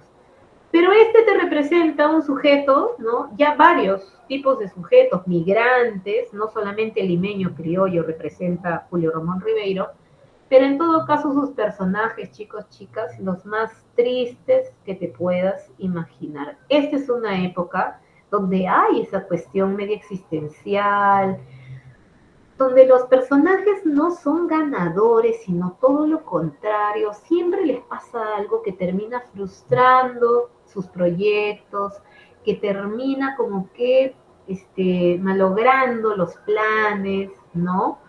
Muy bien, Lucero, por ejemplo, su obra más emblemática, sí, ahí tienen algunos datos más de Julio Ramón Ribeiro, su obra más emblemática, La palabra del mudo, que en realidad, jóvenes, es un libro que reúne toda su producción cuentística. Aquí tienes que hacer la comparación con Ricardo Palma. Acuérdate, hemos dicho, Ricardo Palma sacó sus tradiciones a lo largo de varios años, igualito con Ribeiro. Primer libro de cuentos que él saca es en 1955. Ese es el primer libro de cuentos que saca, que tenía creo como 8 cuentos, ¿sí? Entre ellos, Los gallinazos sin plumas, ¿sí? Pero de ahí en adelante, en diferentes años, fue sacando diferentes libros de cuentos hasta que a alguien, en la década de los 90, se le ocurre agrupar todos esos cuentos. Y Ribeiro le pone título a ese trabajo, La palabra del mudo, ¿sí? ¿Qué cosa es La palabra del mudo? Un libro donde aparecen todos sus cuentos, que son cerca de 90 cuentos, chicos, chicas, a más, ¿sí? A lo largo de toda una vida escrito. El título representa a los que no tienen voz, por eso lo tituló así, explica Rivero, el propio Rivero lo ha explicado. Yo trato de darle voz a aquellos que no lo tienen en la sociedad, ¿no? A los marginales, a los olvidados, a la gente pobre, a la gente afrodescendiente, a la gente de los colectivos minoritarios, entre comillas, ¿no? Entonces, esos son los marginales, aquellos que viven en los márgenes de la sociedad. Un marginal, chicos, chicas, también puede ser una persona de 50, 60 años que nunca se casó. Un marginal, un migrante, como en el caso del Pie del Acantilado. Porque en el Pie del Acantilado tienes a dos hermanos, ¿no? Son migrantes, vienen con el papá, se van a vivir en la costa, cerca al mar, ¿no? En la bajada, por ahí por Miraflores, por Barranco, y todo el tiempo es esa pobreza representada y esos problemas que tienen para vivir ahí, hasta que se les empieza a ocurrir, de repente podemos mejorar este lugar, ¿no? Porque a veces por ahí aparecía uno que otro bañista, vamos a arreglar este lugar, ponerlo bonito para que venga gente, vamos a limpiar la playa, vamos a poner unos vestidores, miren ustedes, chicos, chicas, empieza la proyección, siempre la proyección económica del migrante, ¿no? Y de todos en general. Entonces, empiezan a limpiar la playa. El hermano, uno de los hermanos, no me acuerdo si el mayor, el menor, Lucero, hazme acordar, uno de ellos es el más empeñoso. El otro no le da importancia, no le interesa nada, hasta quiere irse de ahí. Pero uno de ellos sí quiere mejorar su economía, la vida de su familia, ¿no? Y ese hijo, chicos, chicas, pero es que la vida y el cuento, ¿no? Justo ese hijo, el más empeñosito, a ese hijo le pasa una cosa trágica ahí en medio del mar, ya tú imagínate qué, ¿no? Entonces siempre suceden ese tipo de cosas, ¿no? La cancelación de esos sueños, la cancelación de esas esperanzas, ¿sí? Tiene que ver con el mar, Miguel Adriano, tiene que ver con el mar, tratando de sacar unos fierros que había, porque habían, dice, como unas especies de restos de barcos, así, de lanchas, etcétera, etcétera, tratando de sacar una de esas cosas, imagínate qué pasó, ¿sí? Entonces, nada, el otro hijo se termina yendo, lo deja el papá solo y abandonado, es una desgracia. Son cuentos realistas, son cuentos tristes, hay que estar un poco duro para verlo, porque si no, uno sufre. Por ahí va, Sheila, por ahí va, ¿sí? Recurre el relato lineal, a pesar de que ya estamos hablando siglo XX, jóvenes, Ribeiro es muy clásico en su narrativa, en sus historias. Él nada de monólogo interior, narrador omnisciente y desde ahí te cuenta. Y te lo cuenta bien bonito, ¿sí? Porque no es necesario ser un experimentado ahí en las técnicas narrativas. Utilizando cosas muy sencillas se puede hacer buena literatura. Y eso lo demuestra Ribeiro, ¿sí? Por eso Ribeiro es un muy buen autor para empezar a leer. Muy buen autor, porque tiene obras que son muy sencillitas, pero muy directas también. Entonces no te complicas tanto la vida. Y son cuentos chéveres, y como te dije, sí que tienen unos finales terribles, ¿sí? La temática es urbana costeña, sobre todo, ¿no? Representa dos mundos, dicotomía, la oficialidad versus la marginalidad. El mundo oficial, pero también te representa ese mundo marginal, a veces informal de la ciudad, ¿no? Porque chicos, chicas, nosotros en apariencia, uy, sí, que tenemos que hacer eso, que respetar las leyes, que cumplir, ¿no? Con las reglas de la sociedad, pero en el fondo, jóvenes, ¿cómo hacemos? Todo el tiempo estamos que le sacamos la vuelta, ¿no? A la ley, a lo establecido. Entonces él trata de representar estas situaciones, ¿no? El mundo oficial versus el mundo marginal, ¿no? Las coimas, por ejemplo, ¿sí? El racismo. Lo oficial, ahí no, yo soy una persona mente abierta, que todo lo puede, que a todo el mundo acepta, pero en el fondo ni te me acerques si eres de otro color que no sea blanco, ¿no? Entonces, por ejemplo, ¿no? Entonces, ahí tenemos, por ejemplo, Sheila, Mi planta de naranja lima. Ya esa es una novela muy bonita, es de un brasilero, ¿no? Y ahí también se representa, por ejemplo, esa obra es muy realista, Mi planta de naranja lima. Es una obra muy realista y muy de ciudad también, porque son niños, CC, me acuerdo, no Sheila, que es el protagonista, que es también una persona, un niñito de ciudad, ¿sí? La pobreza de la ciudad. Muy bien, ahí recuerden ustedes, relacionando siempre, jóvenes, muy bien, esa obra es bonita. Sí, hay una continuación, Lucero, yo no sabía, sí me enteré que había una continuación ya CC grande, ¿no? Porque en el Planta de Naranja Lima es chiquitito, chiquitito. Pero sí, hay una continuación, imagínense usted. Es triste porque el papá lo maltrata. Un chico, yo me acuerdo que era más travieso, me muero, ni yo lo aguantaba CC, no tengo mucha paciencia ahí. Tiene una secuela, Ángel, imagínate, cosas que aprendemos, ¿sí? Algo así, Sibel, por favor, a los que les interese, lo han leído, revísenlo ahí, pero que lean a continuación, ahí continúa la historia, ¿sí? Yo he leído Planta de Naranja Lima, lo he leído, me dio mucha pena, sobre todo la segunda etapa, cuando conoce al señor, no me acuerdo cómo se llama el señor que lo ayuda, que un poco lo consuela, me acuerdo cómo se llama ahorita el personaje. Pero es muy bonita Mi plata de naranja lima. Y si tiene una continuación, revisen. A ver, la vamos a buscar. ¿Sí? La vamos a buscar. Manuel. ¿Manuel se llamaba? ¿Sí? No me acuerdo. Me dice Manuel Lucero, yo te creo. ¿Sí? La actitud del narrador. A ver si después lo buscan, chicos. Vamos a terminar con esto porque tenemos un minuto. La actitud del narrador es escéptica en relación al entorno social, ¿no? No cree el narrador no tiene esperanza en la realidad. La realidad es fea, es terrible, ¿sí? Así que ahí tenemos los gallinazos sin plumas jóvenes y terminamos con esto, ¿sí?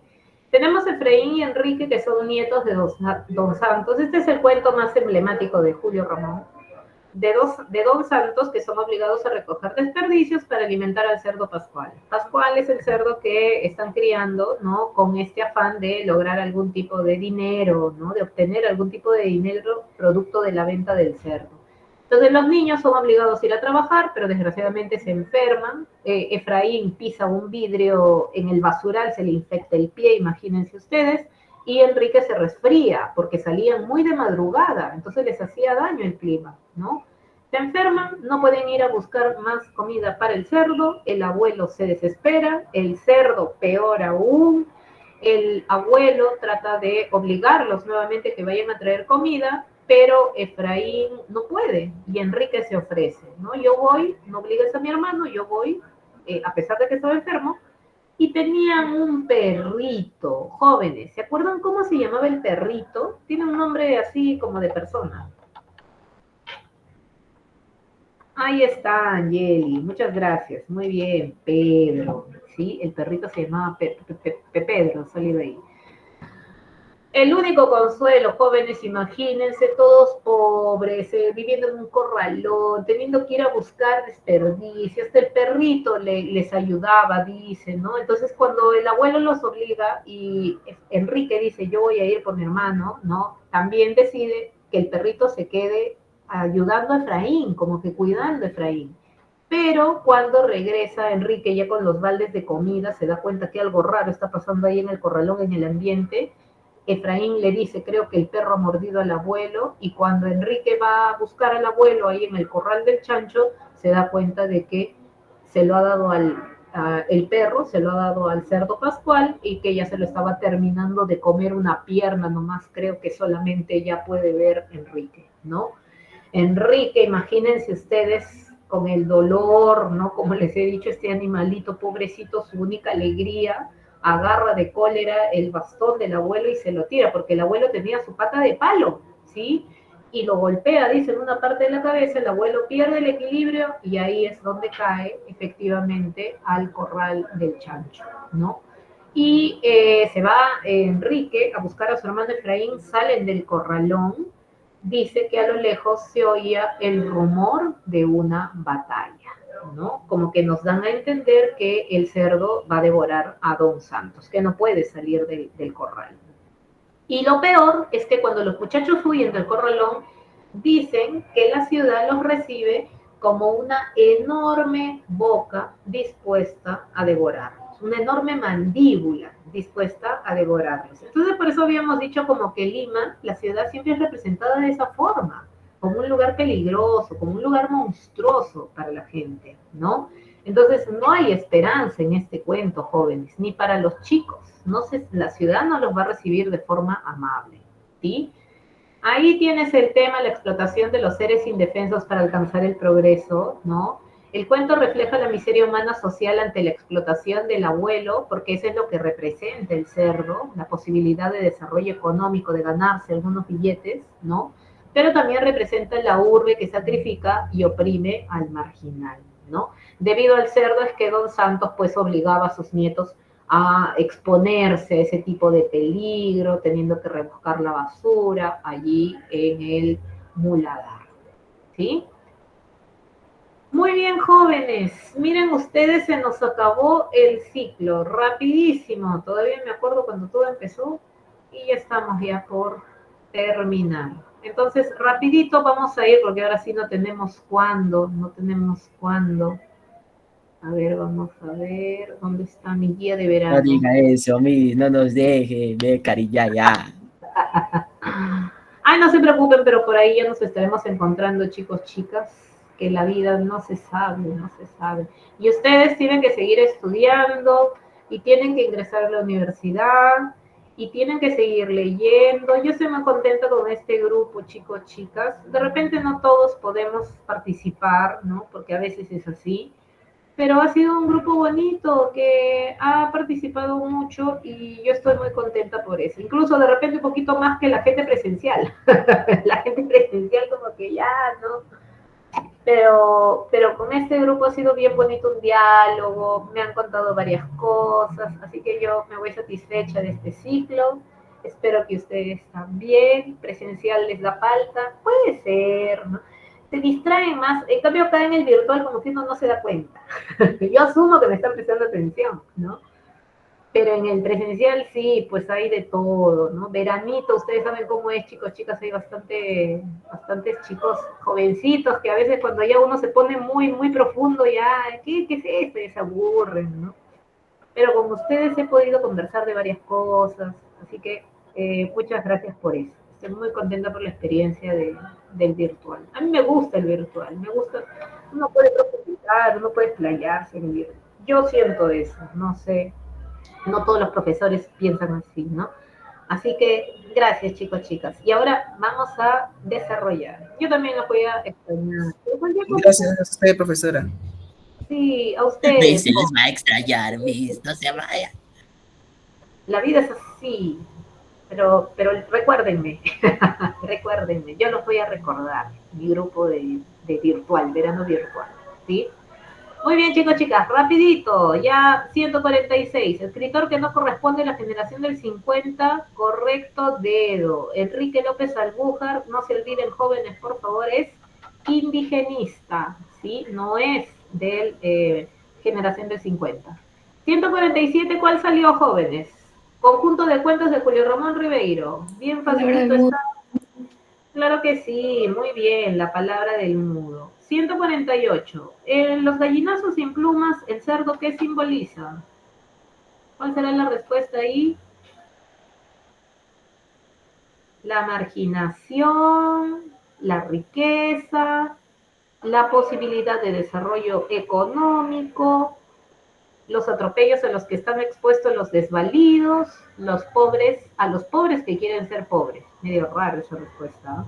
En las 148 jóvenes la respuesta tiene que ser letra C, la posibilidad del desarrollo socioeconómico de una familia, ¿sí? Recuerden ustedes, esa es como que la meta del abuelo, ¿no? Lograr conseguir algo de dinero. 149, la primera muestra de narrativa urbana es Jóvenes, el cuentito que les relaté primerito. ¿Cuál era el primer cuentito? La de el migrante estafado en la ciudad. Ahí está, muy bien. Se considera una de las primeras muestras de narrativa urbana, ¿sí? Narrativa urbana realista en el Perú. Tenemos aquí, a ver, ¿qué dice rapidito? 150. La mayoría de sus cuentos están narrados en un estilo sencillo, irónico. Los personajes en sus historias pertenecen a la clase media o a la clase media baja ascendente. Situaciones de quiebre, usualmente pequeñas tragedias personales o cotidianas que se entrelazan, se articulan con discursos en contacto, en constante pugna. El racismo, los rezagos de una Lima colonial, ¿sí? ¿Qué más? ¿Qué más? De una Lima colonial anquilosada, la migración campo-ciudad, así como sentimientos en particular como la soledad y el fracaso. El fracaso, esa palabrita es clave. Dedo, muy bien, 150, Julio Ramón Ribeiro, ¿sí? Luego tenemos, a ver. ¿Cuál de los siguientes autores es ajeno a la generación del 50? Chicos, chicas, en la 151, ¿cuál será la respuesta? Ajeno a la generación del 50. Blanca Varela es una poeta de esa generación, ¿sí? Alfredo Bryce Echenique, Julio Ramón Ribeiro, Washington Delgado, Alejandro Romualdo. ¿Cuál será la respuesta? ¿Alguien la tiene? ¿Alguien la tiene? Aquí un poco que puede ahí está. Muy bien, Miguel Adriano. Aquí un poco que pueden irse chicos, chicas, por la vieja confiable. Descarte, el descarte. ¿Quién no es representante? Alfredo Bryce Echenique, que es autor de Un Mundo para Julius y que no es de la generación del 50, sino posterior, generación del 70. ¿Sí? Todos los demás sí son representantes. Washington Delgado, Alejandro Romualdo, poeta sobre todo. 152. Las memorias o diario personal de Julio Ramón se publicaron bajo el nombre Jóvenes. Hemos hablado de un autor que habla de la frustración, que habla del fracaso. ¿Cuál será el título de su obra autobiográfica? Ya están colocando, ya, claro que sí, muy bien, Grecia, Miguel, Lucero, Angeli, Ángel, es la letra C, La tentación del fracaso, miren ustedes ese nombre para su libro de memorias. 153 jóvenes, característica resaltante en los personajes de Julio Ramón. Allí ni vuelta que darle, muy bien, seres marginados, ¿sí? Seres marginados. Y la tenemos dos más. 154, no es obra de la generación del 50. 154, no es obra. Muy bien, beso. Un mundo para Julius de Bryce, generación del 70 después, ¿sí? Y la 155, vamos a ver, la reunión de los poemas de Blanca Varela lleva por título el nombre de uno de sus poemarios más representativos. Nos referimos a... ¿Cuál será la respuesta en la 155, chicos, chicas? La respuesta tiene que ser enano, ¿sí? ¿Por qué enano? Muy bien, Melanie, muy bien, Lucero. Porque el libro que reúne su obra poética se titula como uno de sus poemarios más destacados. Y ese poemario es Canto Villano, ¿sí? Y no se encuentra dentro de nuestras alternativas. Así que la respuesta, por favor, tiene que ser enano, ninguna de las anteriores. ¿Sí? Canto villano, no se olvide, es el nombre de un poemario, pero también es el nombre que se le ha dado a un libro que reúne varios trabajos poéticos, varios poemarios suyos. ¿Sí? Ahí está, jóvenes, el desarrollo de nuestra diapositiva del día de hoy. Voy a arreglar algunas cositas, detallitos que he visto por ahí en la diapositiva y te lo voy a subir. No te preocupes que te voy a subir todo el material. Voy a completar lo de Vargas Llosa y subo todo el material porque me falta un poquito al arreglar Vargas Llosa. Así que, por favor, sí, de todas maneras lo voy a subir, ¿sí? Muchas gracias, jóvenes. Que les vaya bien a todos. Nos vemos por ahí en alguna oportunidad. Muchas gracias, profesor. Ya me estoy retirando. Chao. Y Hasta luego. Éxitos. Los que van a postular, nos vemos por ahí. Chao, chao, chicos, chicas. Chao, chao. Chao, mil gracias. Mami, la vamos a extrañar.